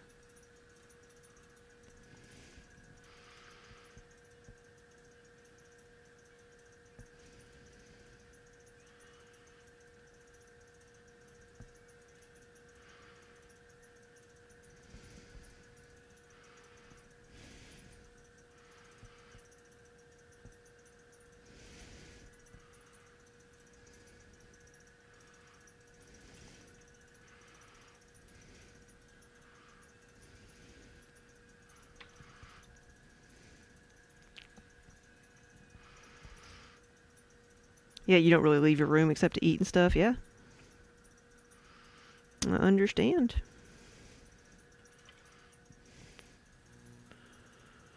What were the sewing projects you were wanting to start on?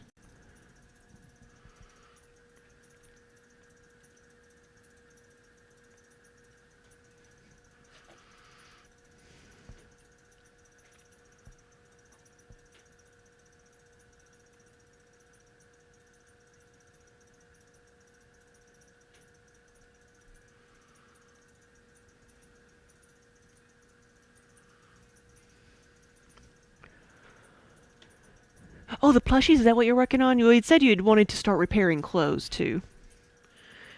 Or making clothes. Didn't know if you had a project in mind.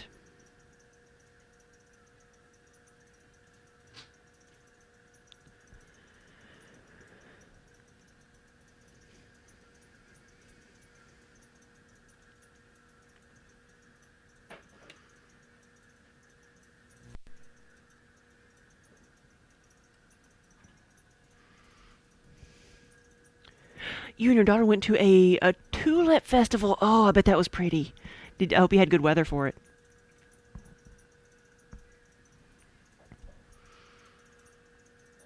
Lassa, are you getting snow today? Speaking of weather, Daniel was picking up some displays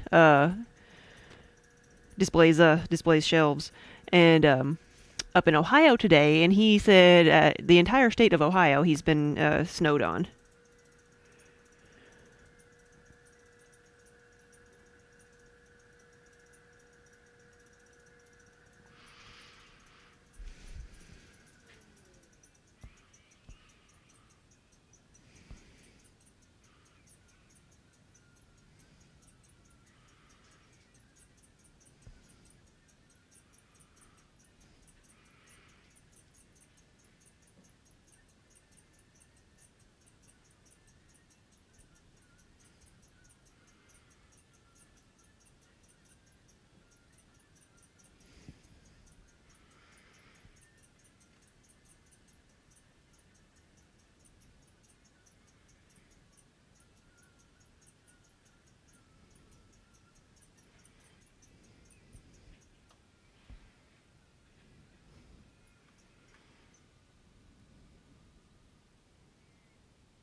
5 inches. Whoa, 5 inches of snow.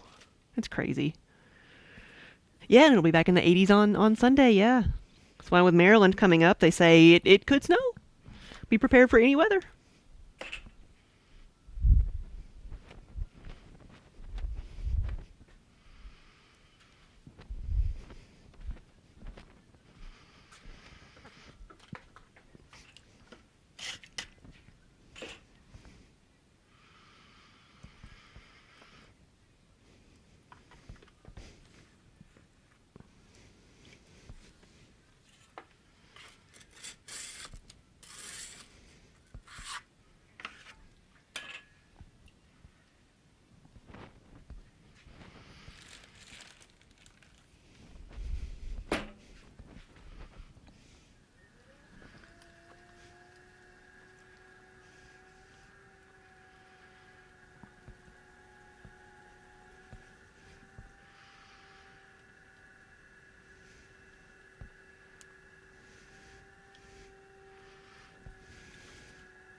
Hey, Kira, good evening.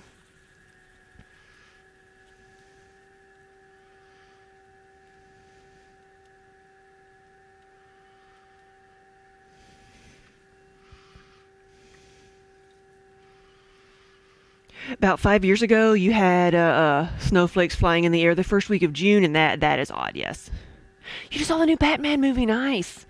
It was awesome. So Batman was competing with Fantastic Beasts.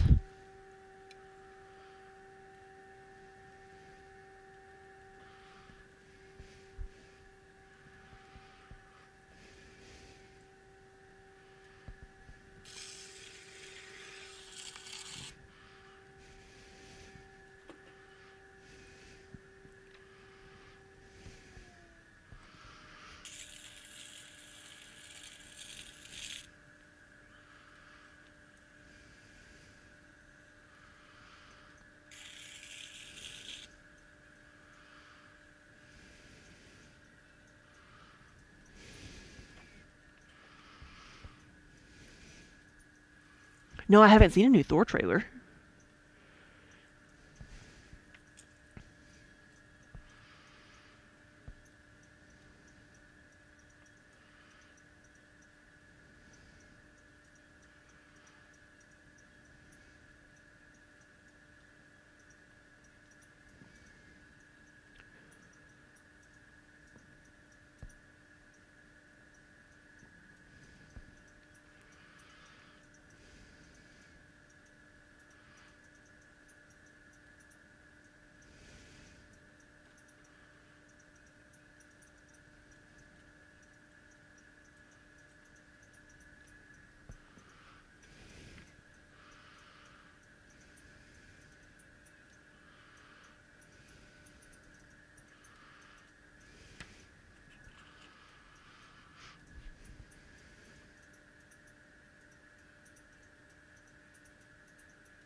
Nope. Let's not do that again.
Always when I get to that top part, it just wants to collapse.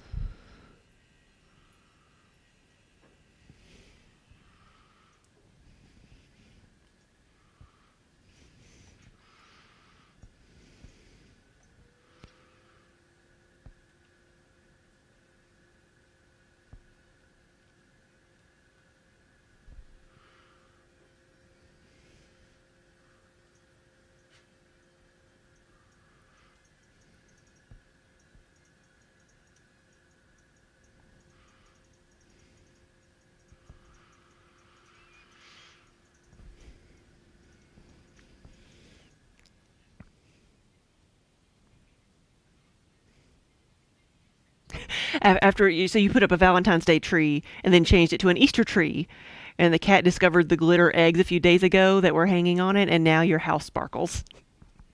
I guess it's better than your cat sparkling.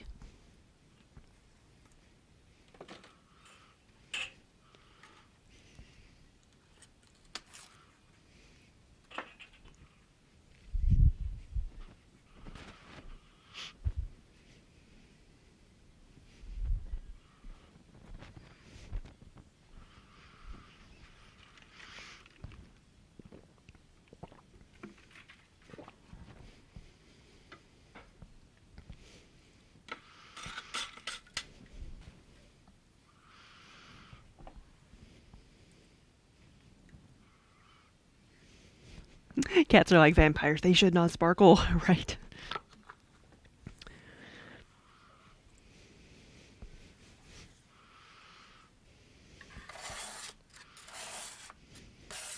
Do y'all remember the video of the person who used a glitter bath bomb in their bathtub, and then once the water drained, like the cat rolled around in it, and so the cat was covered in sparkles and glitter?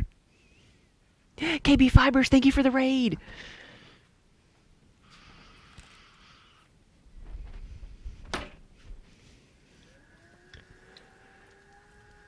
Blacksmith, yes. So these guys will dry out. So if we put handles on some of these, I'll put handles on them this evening, but they'll dry out over a couple of days, and then we will put them through two different firings. They go through one firing that takes them up to 1800 degrees Fahrenheit. That's what we call the bisque firing because it fires it as hard as a biscuit. That'll be the English variety, not the squishy American kind. But after that, that puts the clay through a chemical change so that it is no longer water soluble, so I can glaze it without destroying it. And then we glaze it, and then we fire it again. The second time up to 2232 degrees Fahrenheit.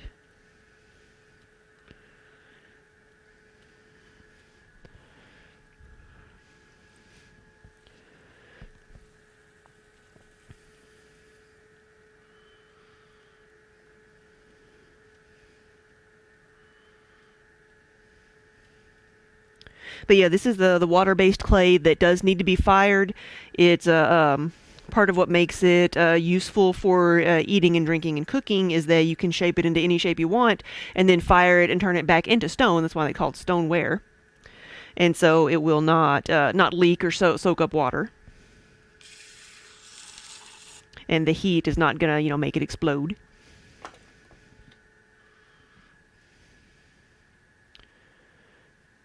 Magnolias and crystals, hey. You have two of our mugs, and they're your favorites. I love to hear that.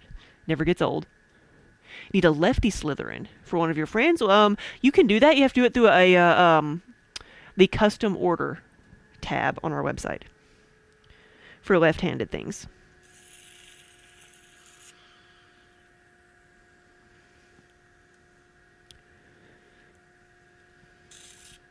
So I don't know if we've got a left-handed option on all of the listings yet. You took your two daughters to a pottery class years ago. They did the freehand type of stuff, and one made a whale and one made a dolphin, and then you went back to get them after they finished. You saw the pottery work, but you're not familiar with the process. Yes. So they did the hand building.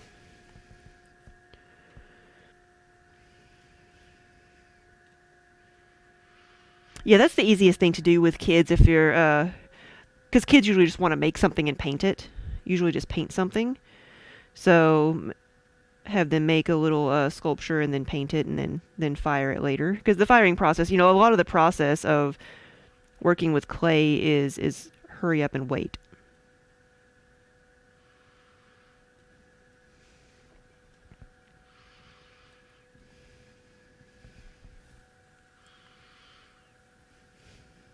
So it's hard to do something all in one setting. Like the places that are so popular now, the paint and play places, or the place where you go use stencils to make a sign. You can leave with a finished product, but it's not as easy to do here.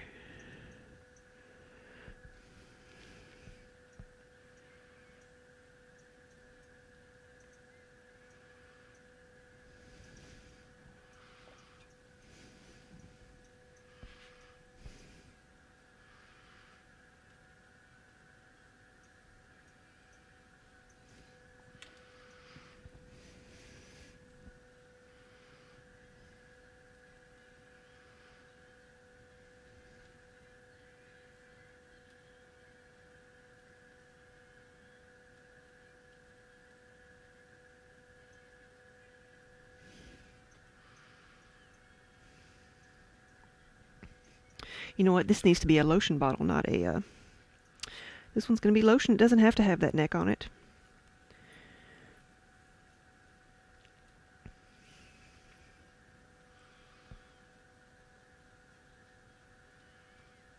It can be flat.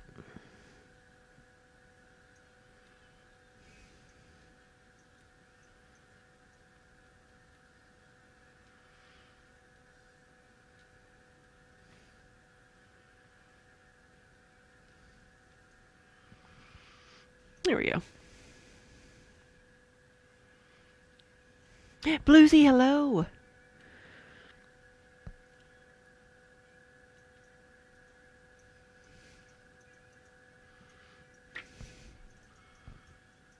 How be the goats?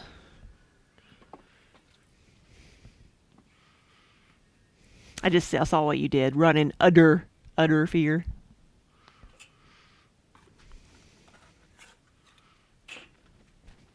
That one is deserving of a groan.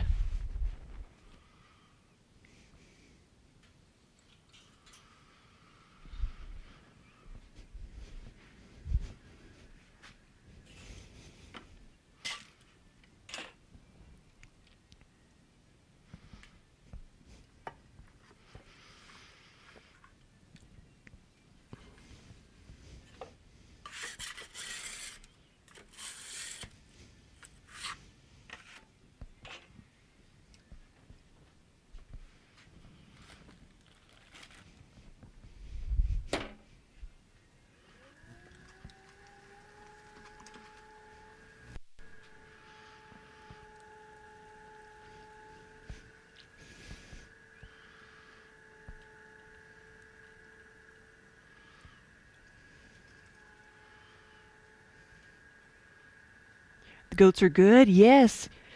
Relax.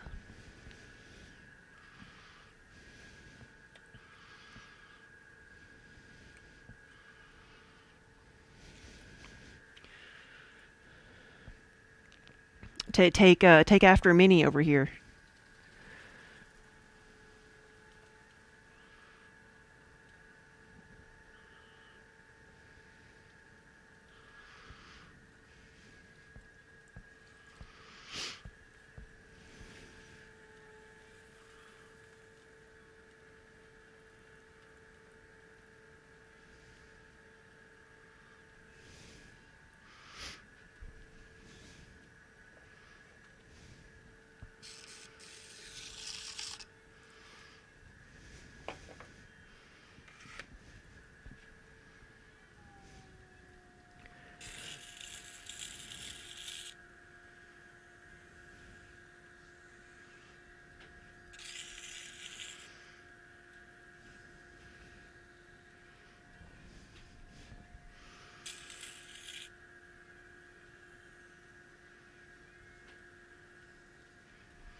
If it doesn't work one way, try another.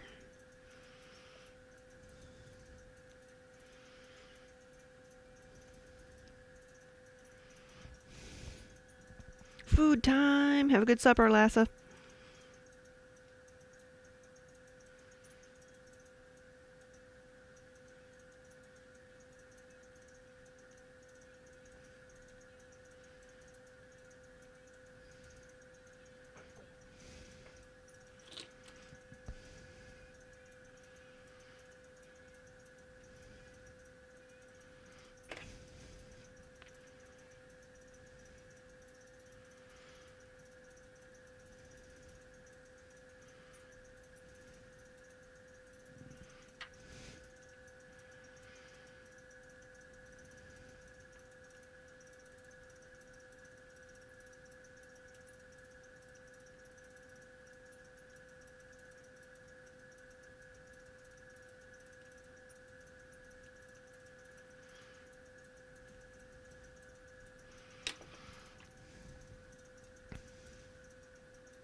Need it to be flat right there.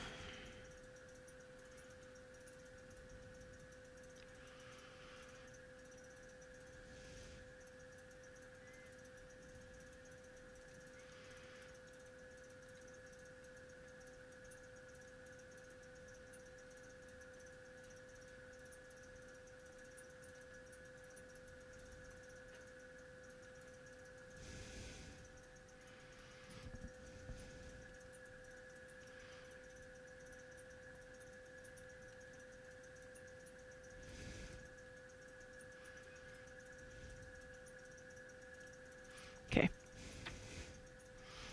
Done. I don't know if I'm brave enough to make this one swirly.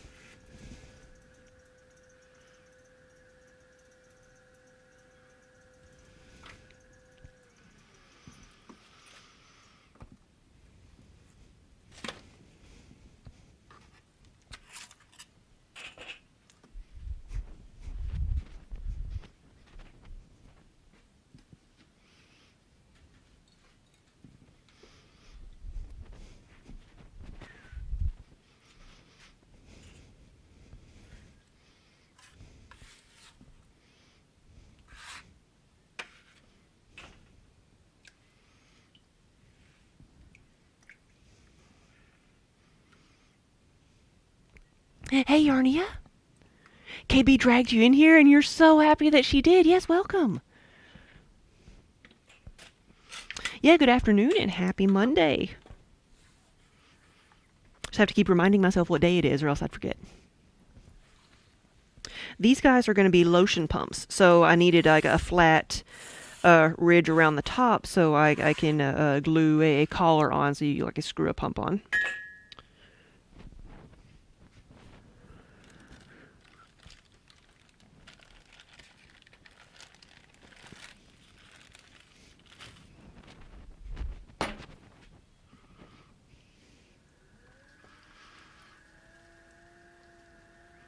Yeah, Chard, we'll see you later.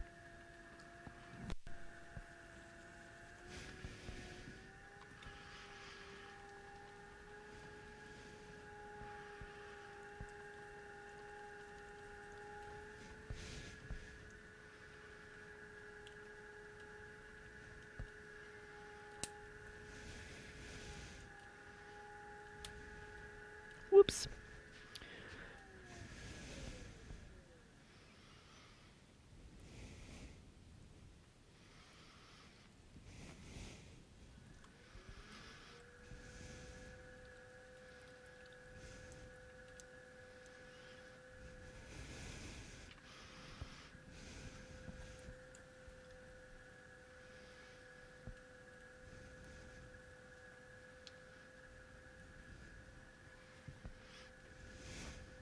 One of the important parts of being able to reattach something like that is to make sure that there's no water there, because the water would prevent the two pieces from sticking together. The clay is soft enough, and it doesn't need any help, and the water would actually cause the pieces just to separate.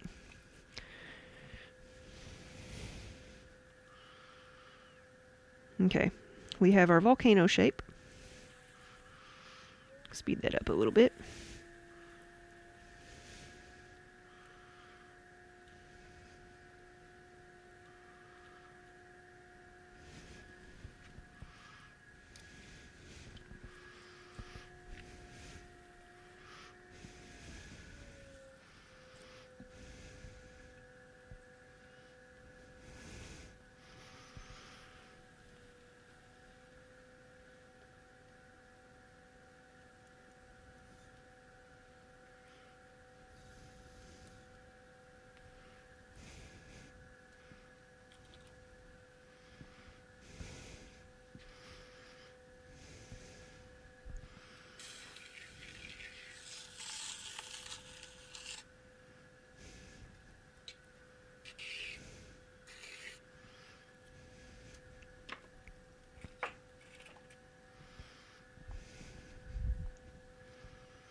This one seems a bit wide for what I'll need, so I was trying to narrow it up a bit.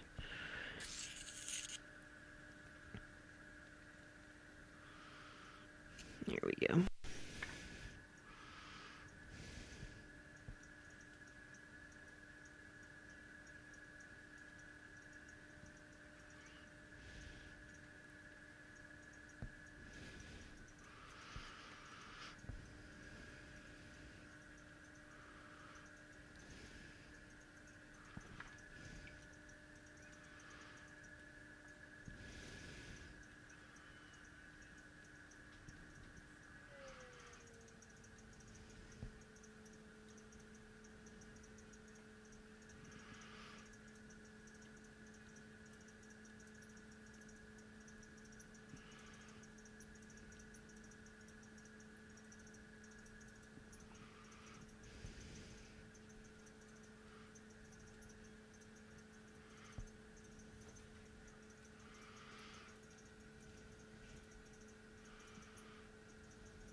It's too thin.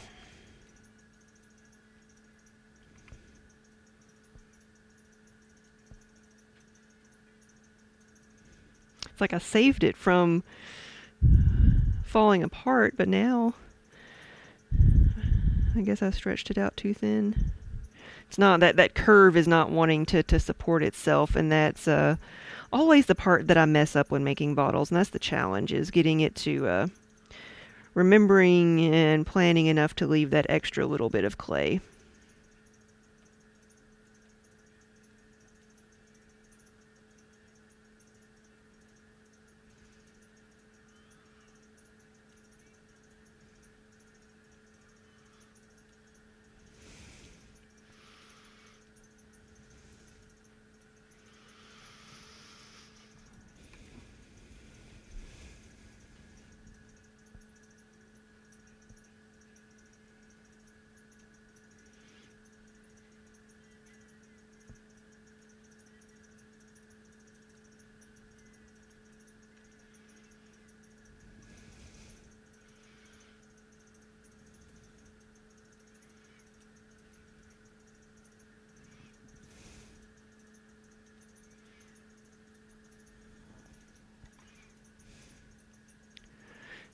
Yeah, you can't copy mini, you don't bend that far, yeah.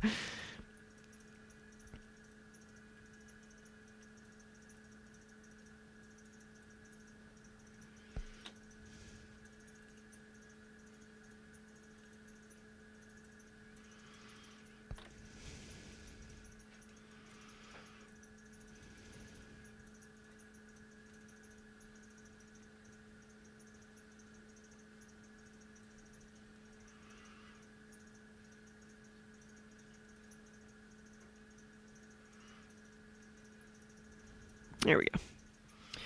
Finally.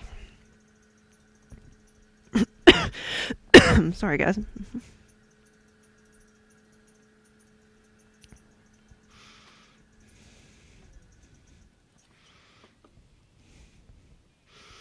I got a dry chunk stuck in there, and I'll have to like smooth that out later. I'm not going to try to pick at it now.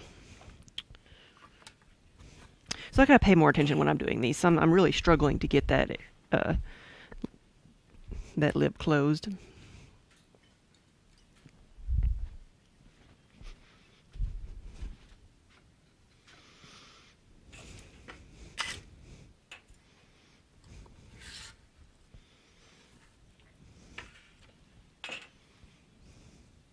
Hydrate.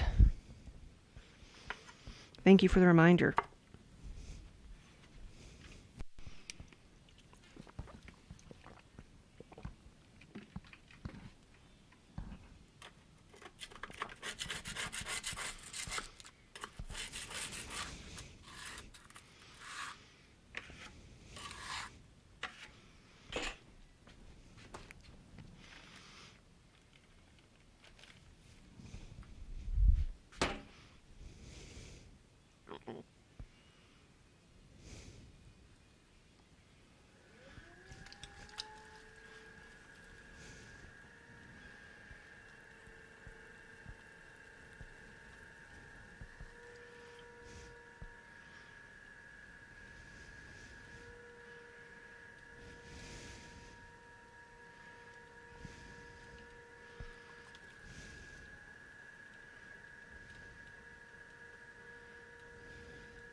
So I think I'm going to make some of these have a bit wider of a base.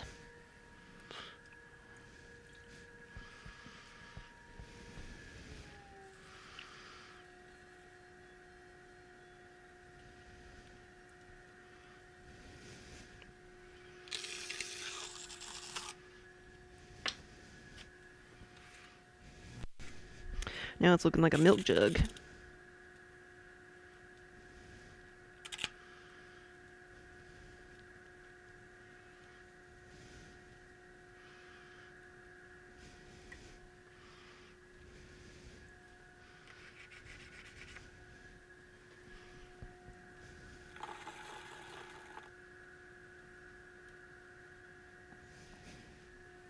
Okay.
Here we go.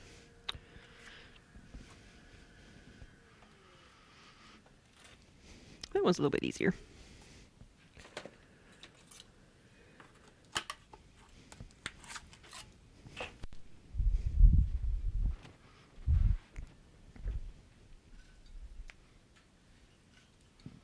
So I've already made some oil bottles and now I'm working on some lotion pumps. Lotion pump bottles, I should say.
Almost tore it into again.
Alright, now I need to make some swirly ones.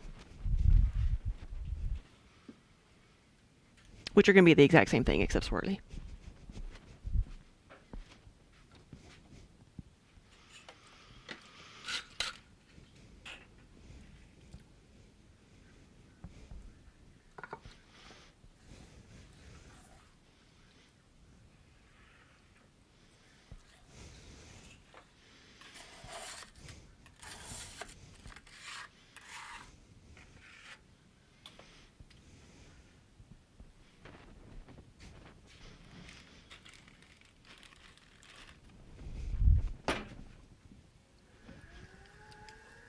Stretch.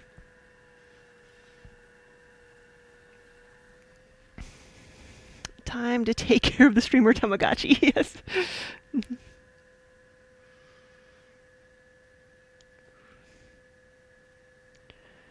Ooh. Stretch.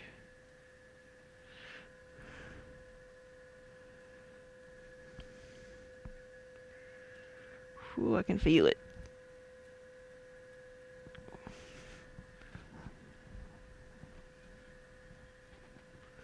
Whew. Thank you.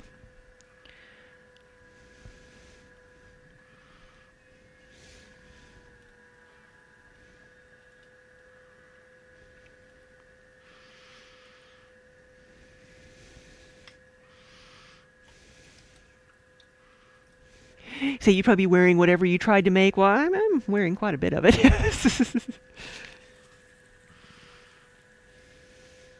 There are those days. Ooh.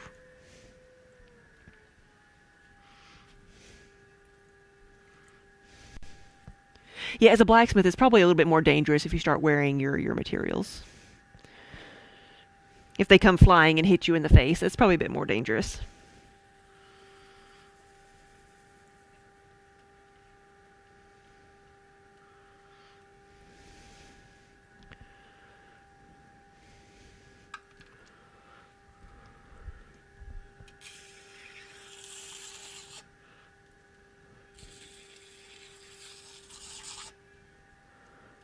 Oh, yeah, been there, done that too. Yeah, you have the scars to prove it. Oh no. Whew. So tall. These are going to be bottles that, these are going to be lotion bottles or soap pumps.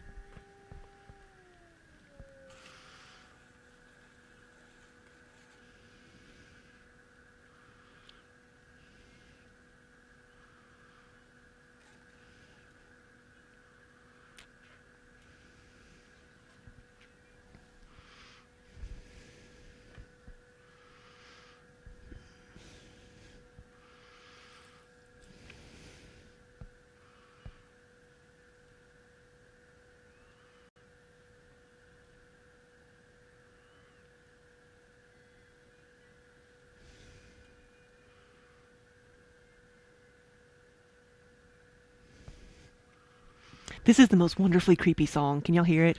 I love it.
There we go.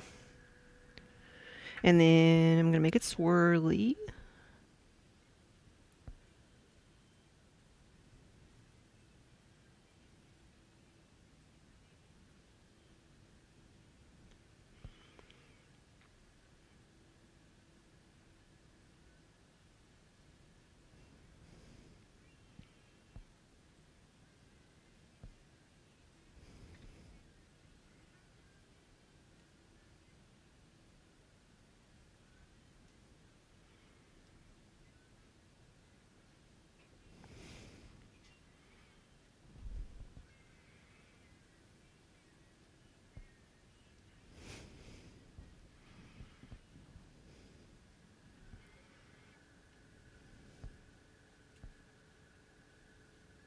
recenter that on the top and level it out, and that is pretty.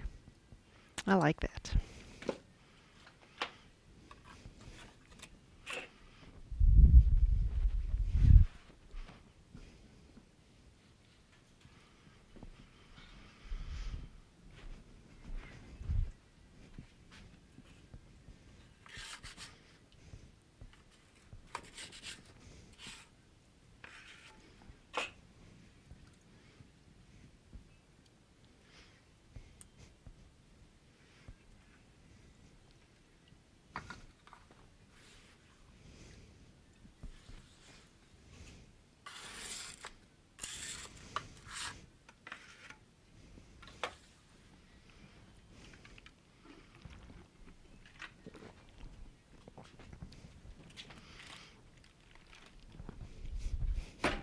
All right, another swirly pot. We had been making oil bottles and lotion bottles, making two different, slightly different shapes. Oil bottles have to have a little bit of a neck on them. So I made those first and made a few alterations to them. But for the most part, the swirly shape can stay the same for both. But the smooth sided one with the oil bottle, because you're meant to pick it up so much, it needed some indentations or handles. We're going to try a few of both.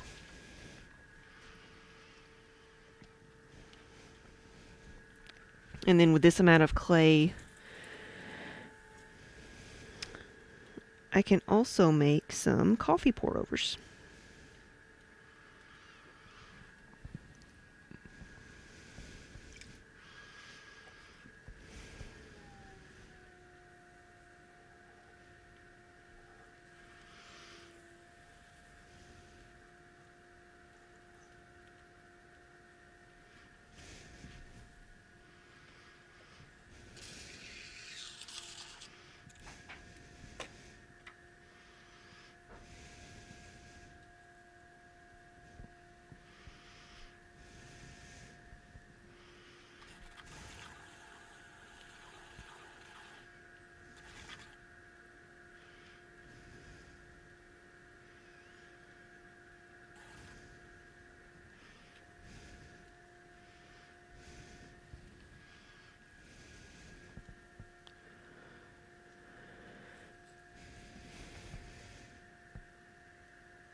Sorry, concentration. Concentration.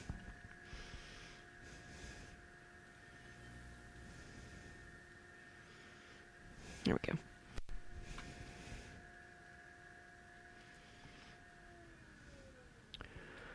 You need to take a class in this, yes. So you can never make a pot this small. Your hand wouldn't fit inside. My hand didn't have to fit inside except to pull the walls up, and then you collar it in.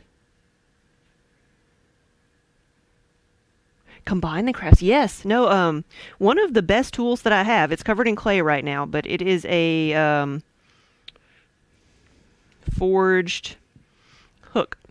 It's a Dolan Tools, Dolan. They hand make all the tools. They've done just that. I don't know how they got started, but they hand make all of the a bunch of really good tools to use with clay for carving and shaping and trimming and such. So, and I've had this thing for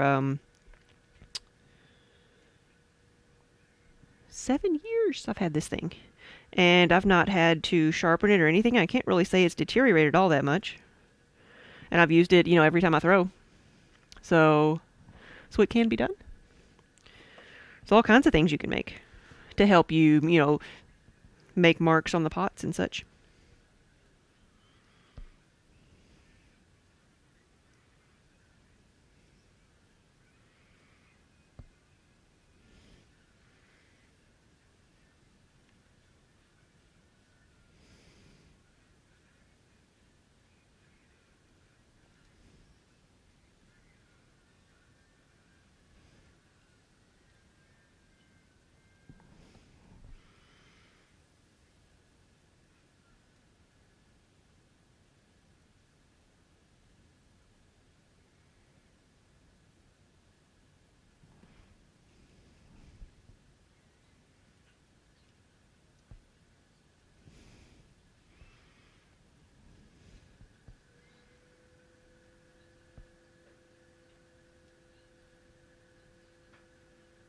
There we go.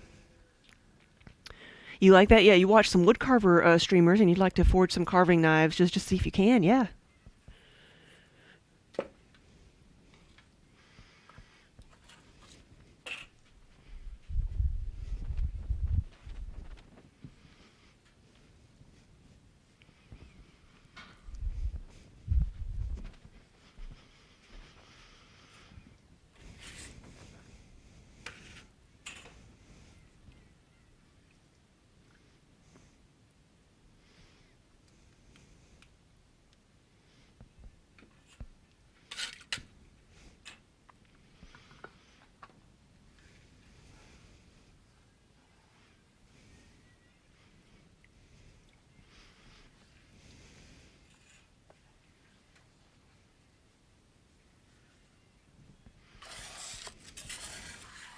Oh, you think, yeah, you've got something like that around you?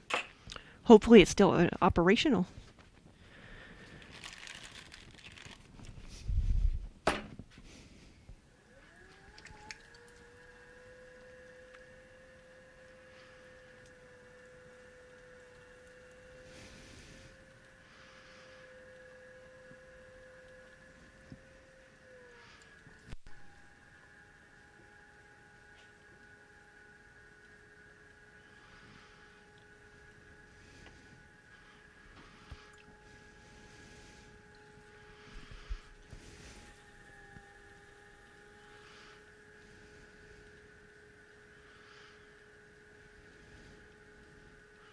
Yeah, Colleen, what is that place up by you? Are they where you took classes? Are they still doing classes again? Are they? I know they were open back up at one point. Are they or do you keep up with them? I'm curious because like the Mid South Ceramics in Nashville, like almost every place that has opened back up and is doing classes is so full that they're turning people away. Like whether, and I don't know if that's because people are so like starved for things to do like that everybody wants to do it, or if it's that there's fewer places to do it now because not everybody made it through, or what. Oh, Blacksmith! I didn't know you were that close to us. Murfreesboro. What's in Murfreesboro? Which direction is Pegram? Is that out your way or is that the opposite direction? Because Mud Puddle Pottery is in Pegram, Tennessee, and Mid South is in downtown Nashville. I don't know what's in Murfreesboro. I'm just an hour north of Nashville. They just limited the number of people. Gotcha.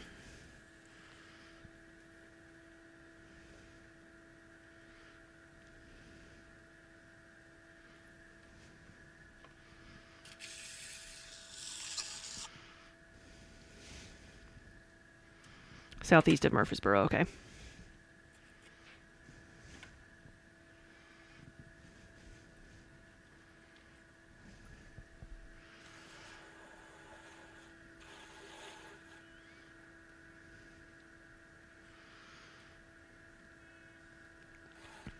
Well, Blacksmith Pop, do you make so do you make things to sell? Do you make a lot of things, or do you just do it for yourself?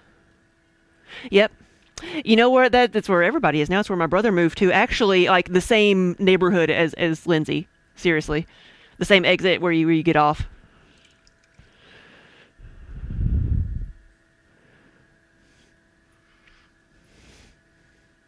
SJ, thank you for the follow. Yeah, you work for a company in Nashville, but you only have to drive in once every 2 weeks. Nice. Yeah.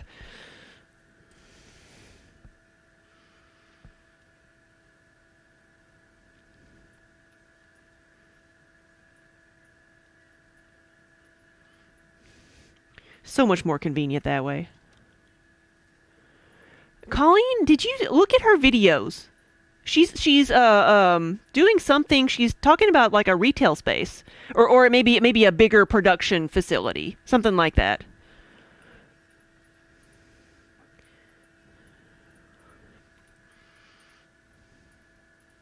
Yeah, I haven't talked to her in a while, but I saw her posting some videos and stuff. Kind of like us. We just kind of see each other on Facebook because we don't go that direction very often. But yeah, all the like vendors that we got to know through doing a lot of the fiber shows, a great deal of us like really aren't doing that many of them anymore. All the shows are going to look completely different.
Oh yeah, craft shows? Like which ones?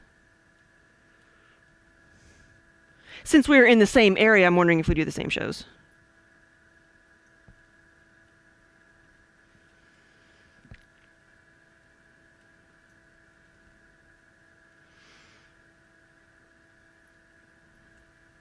Like Tennessee Craft, which I still call TACA, is coming up in May. Clay is food. Hey, how are you? You ready for Maryland? I'm struggling with this bottle. It's not wanting to be a thing.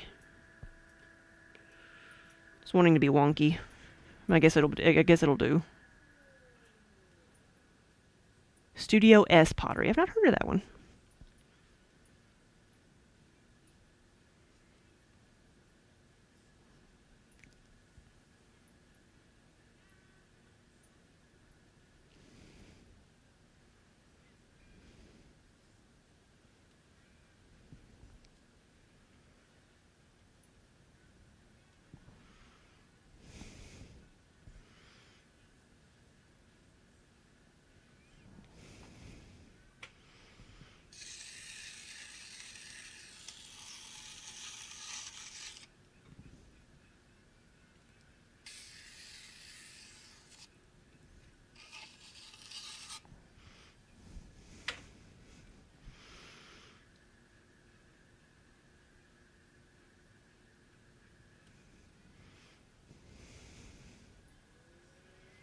They come up in the search though, so yeah. Hopefully they're still there.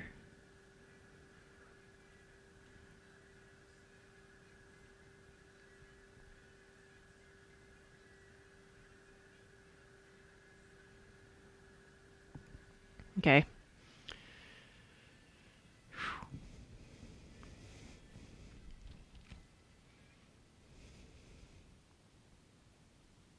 I don't know if I like it. I don't know if it's worth keeping. Here. No more.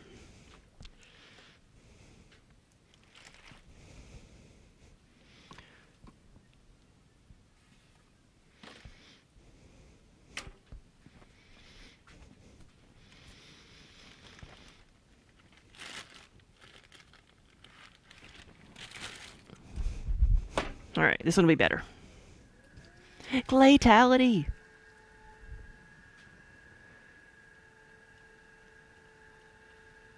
Oh yeah, the Tennessee Craft Show at Centennial Park. Yeah.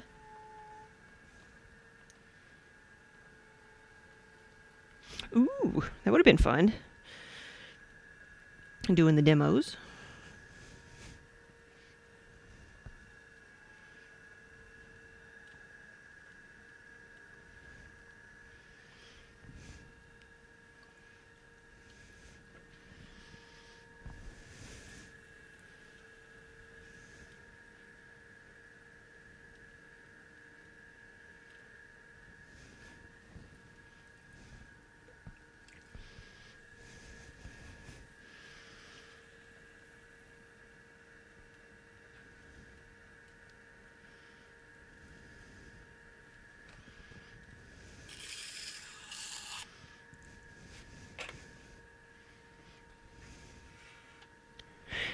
Working full time and getting time to forge items to sell is time consuming. Yes.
I think maybe I'll just leave that one like it is.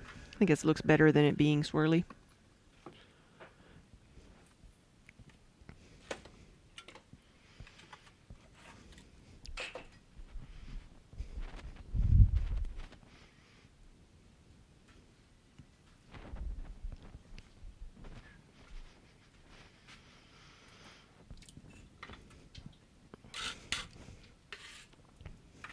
Taryn, hello. Yeah, good afternoon. We had a good weekend. Got to go visit some family on Sunday.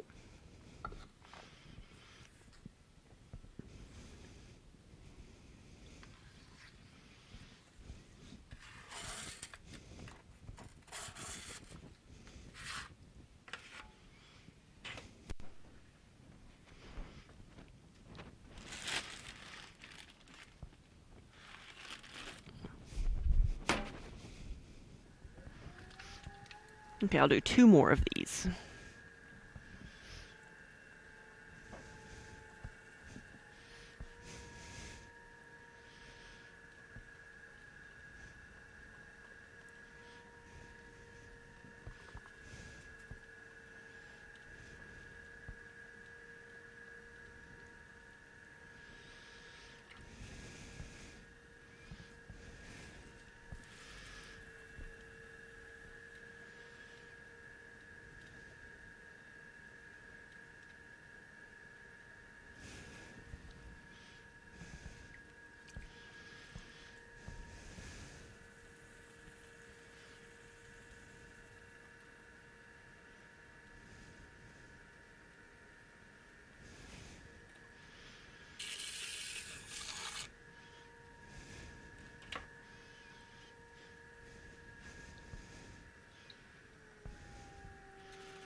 There we go. Now let's make this one swirly.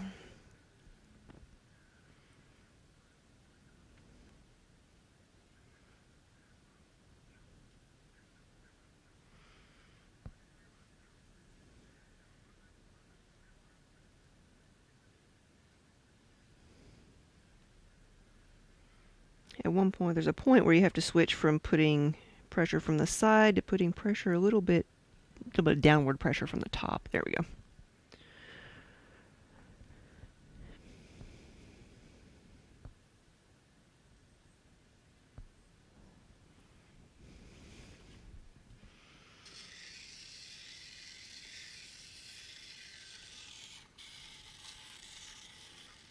There we go.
All right, this is the last one. I'm not sure if I want to make, well, tell me, coffee pour overs next or spice bowls, little bitty bowls? Which one?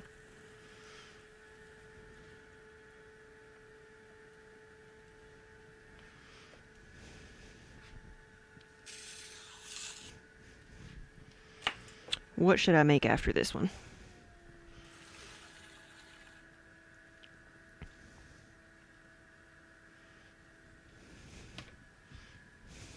Spice bowls.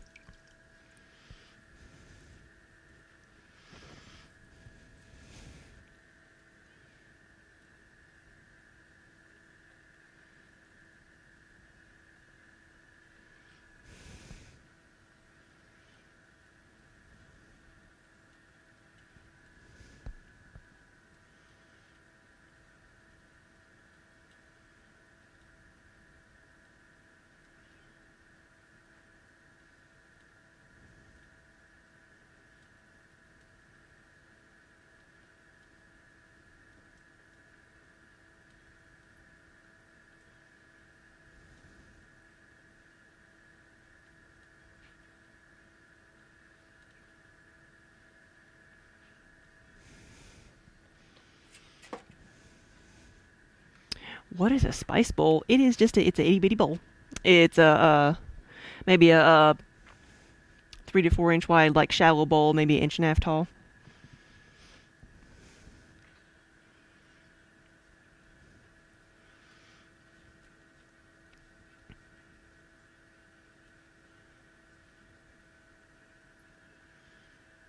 I like to give things names so that they people can identify them with a purpose. Okay, swirly.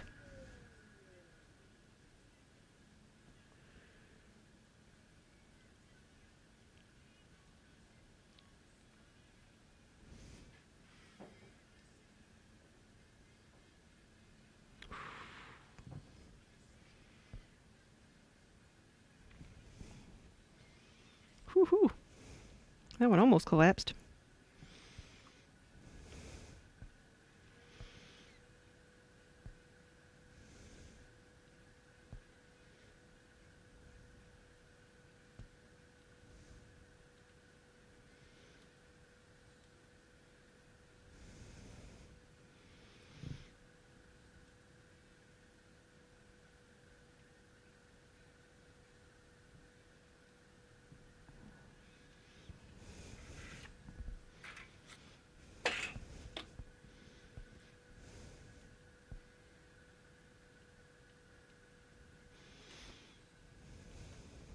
I'm going to move this thing before it collapses.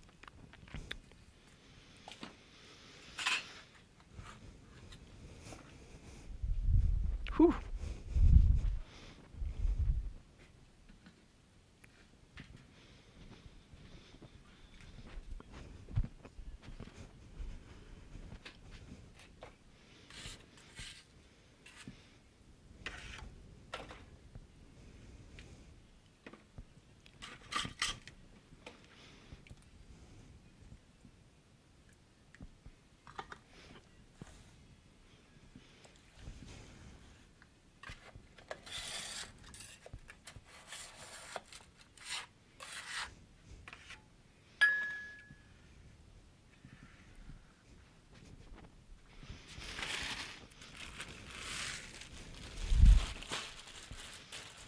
Oops, sorry to disturb you, Minnie. Okay. So just a little bit of clay, 3/4 of a pound. It's what I use to make spoon rests, and so spoon rests, spice bowls, and bourbon cups.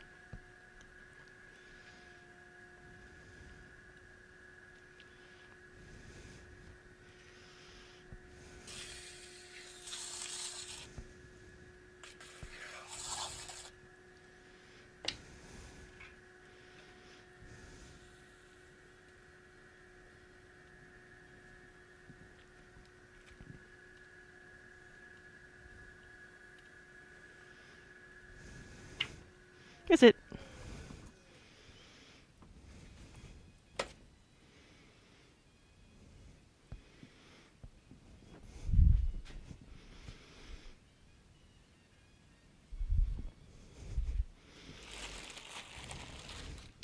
And I make them like that, but slightly like with a wavy rim too. So they could be used for like, salsa dip.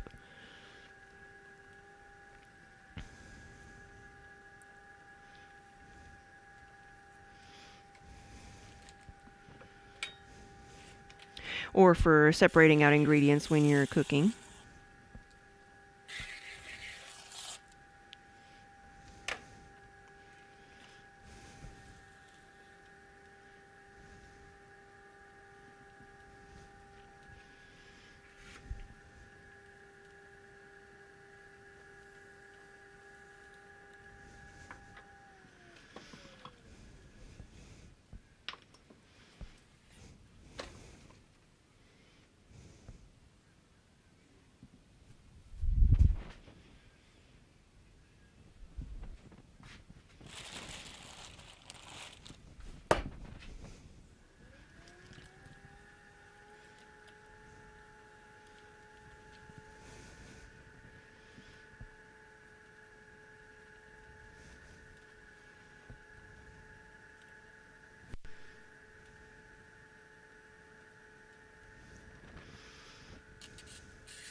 So if I could throw off the hump, this would be a small enough thing that some people would probably throw off the hump, but I've never been able to.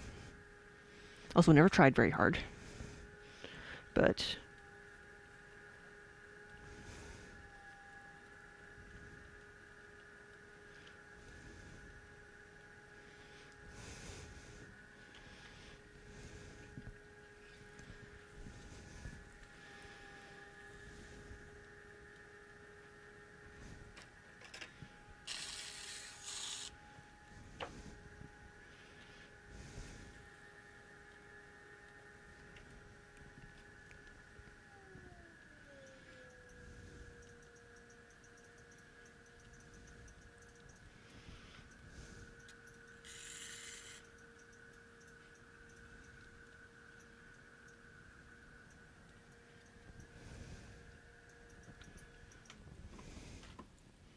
So what would you use these for? Like I say, they're really good for salsa, for small things. Different sauces.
Almost forgot what I was doing here.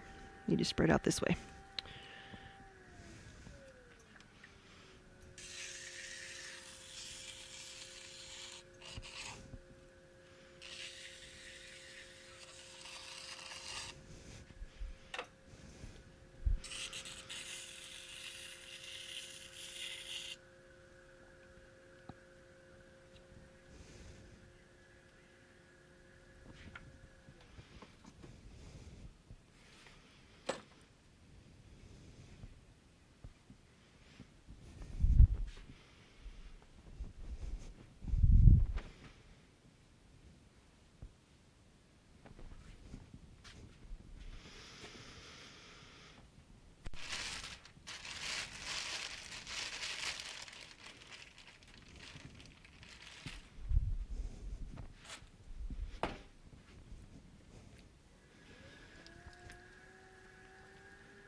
But these guys have been good sellers at the farmers market because they're small items, but they're we make them in all the different colors.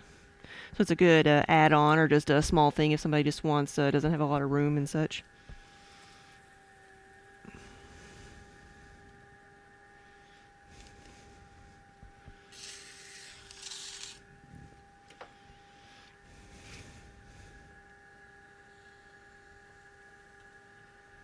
I'll leave that little swirl in the bottom.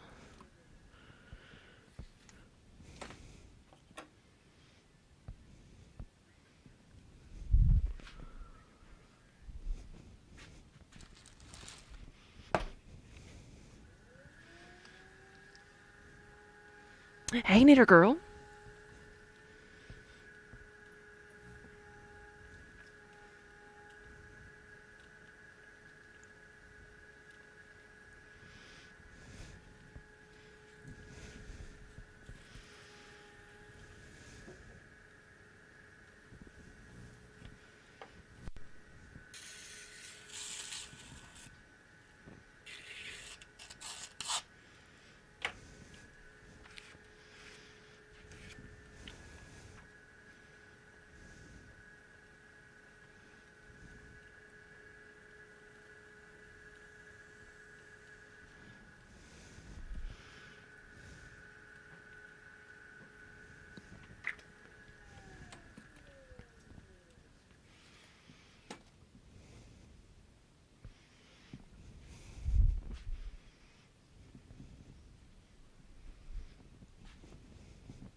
Okay, let's see. It hasn't broken though. Oh, Like the yeah. water Yeah, it's bucket. gonna, yeah, it's going to. Do I just set it aside? Yeah, if it, you could put it in one of the water buckets if there's room. Okay, which one of the big ones? Okay, thank you. Halcyon, hello. Oh, thank you so much. Yeah, we're gonna try to have something in there by this weekend. Hopefully, maybe if we can get everything together. We're just waiting on a lot of stuff to come in. But we have been like, yeah, the beginning of this year has been a whirlwind. You think you can use the spice bowls for yarn? I thought that would be too small, but I guess you could use them as like little notions dishes too.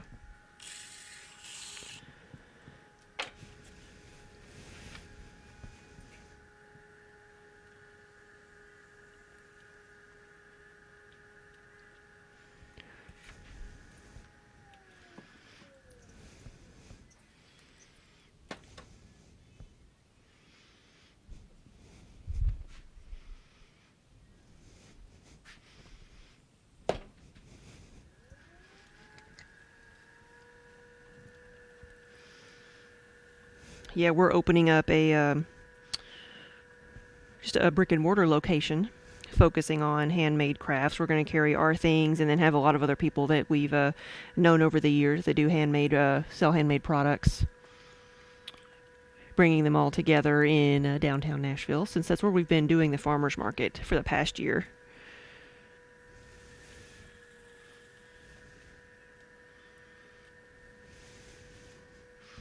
So we set up a location there. We're going to try that instead of doing as many shows. Try to stay closer to home.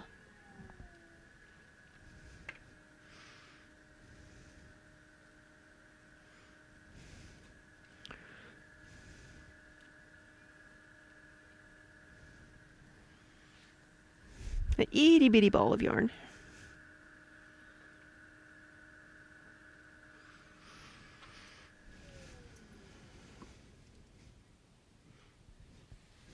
You know what? We were rethinking things long before $4 gas. That's not really what bothers me, honestly, because like I know it's gonna fluctuate. I mean, we've lived through $4 gas again. I'm honestly kind of surprised at everybody getting so upset about $4 gas. I'm like, yeah, remember a couple years ago? I mean,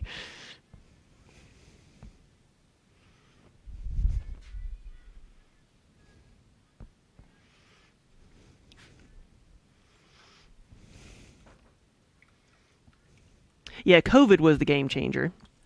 It showed us that we didn't have a choice. We were thinking about not doing some of the shows that weren't as good, and we'd kind of seen a general decline in a lot of the shows that we had been doing for several years, but it was hard to break away from them because we knew how to do that. We knew that business model and that had that rhythm, but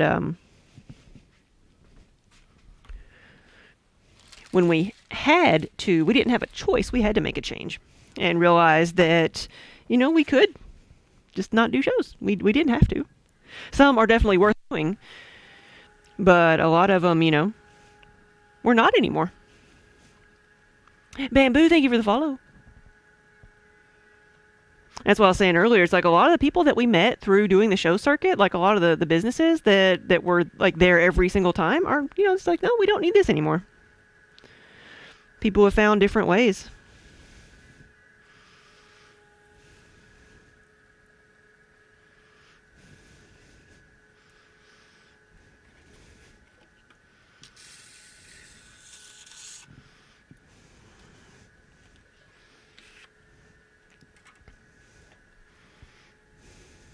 So did anybody else finish their taxes this morning? We did. No, we did last night, technically. I finished my city and county taxes today because I had to go do everything in paper in person.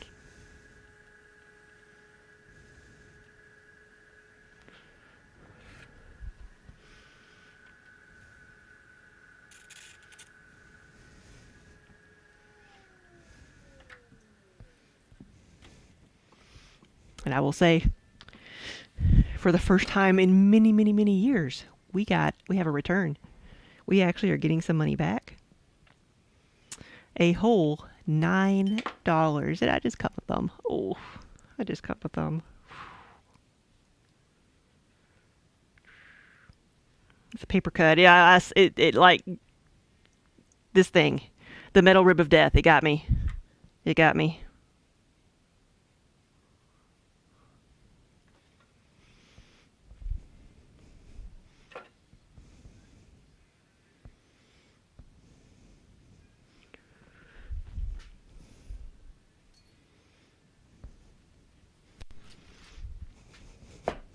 Oh, I'm okay. It just, paper cut hurts.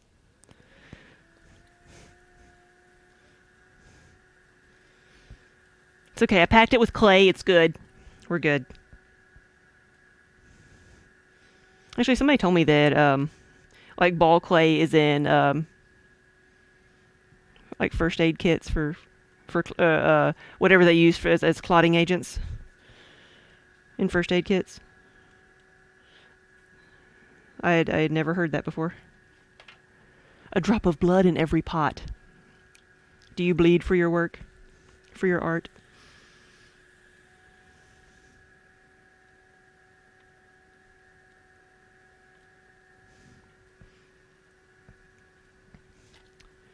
Minnie is ready for treats.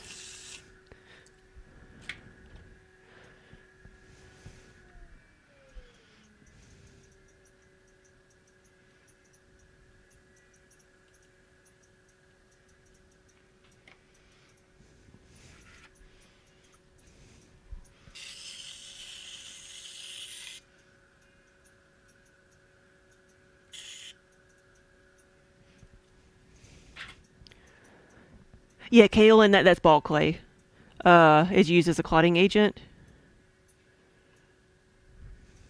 Well, and kaolin is a type of clay that's usually in all clay bodies, so and in a lot of glazes too. So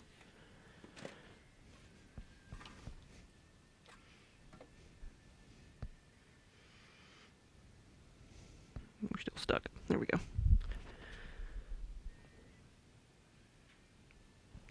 Okay. Well, we got those done, and just in time, because it is almost time for supper. I've got to see where Daniel is, because he's on his way home. He was up, had to go up to Ohio to pick up some stuff for the shop. And he's been in the snow all day long, like the entire state, the entire drive up there. It's been snowing on him, so it's not been fun.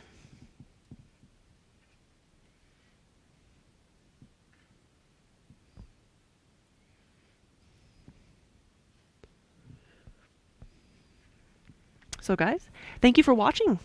Thanks for hanging out with me today. And I will see y'all later. I'll see you tomorrow. I don't know what I'm doing tomorrow. I might be doing a glaze, but I also might be throwing. I haven't decided yet. Depends on what I get done tonight. I'm gonna. I was throwing things today that didn't need a lot of extra help, like that. Besides, mugs take a lot of extra work, but most of these things can just be left to dry out. And then I am filling up a kiln tonight, so try to get that going so I can have all clean tables in the morning. But don't go away just yet. I'm going to find somebody to raid.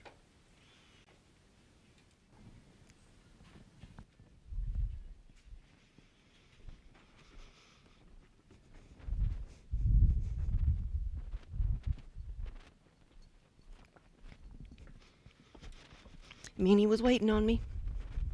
She got a head start.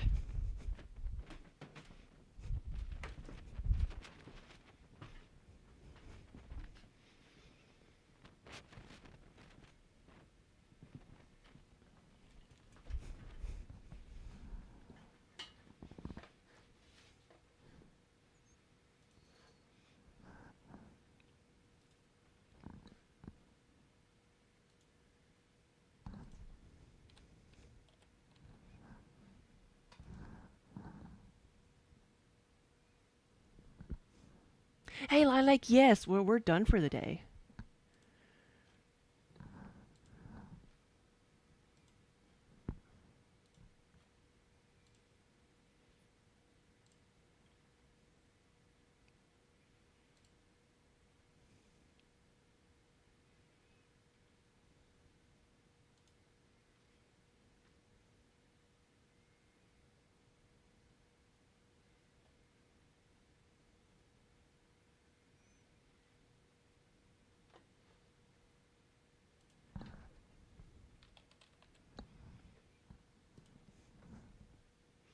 Oh, now my thumb is bleeding. There we go.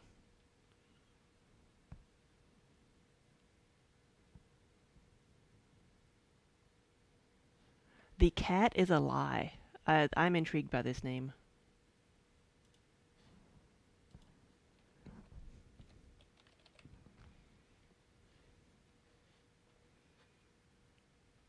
Let's go see what they're working on.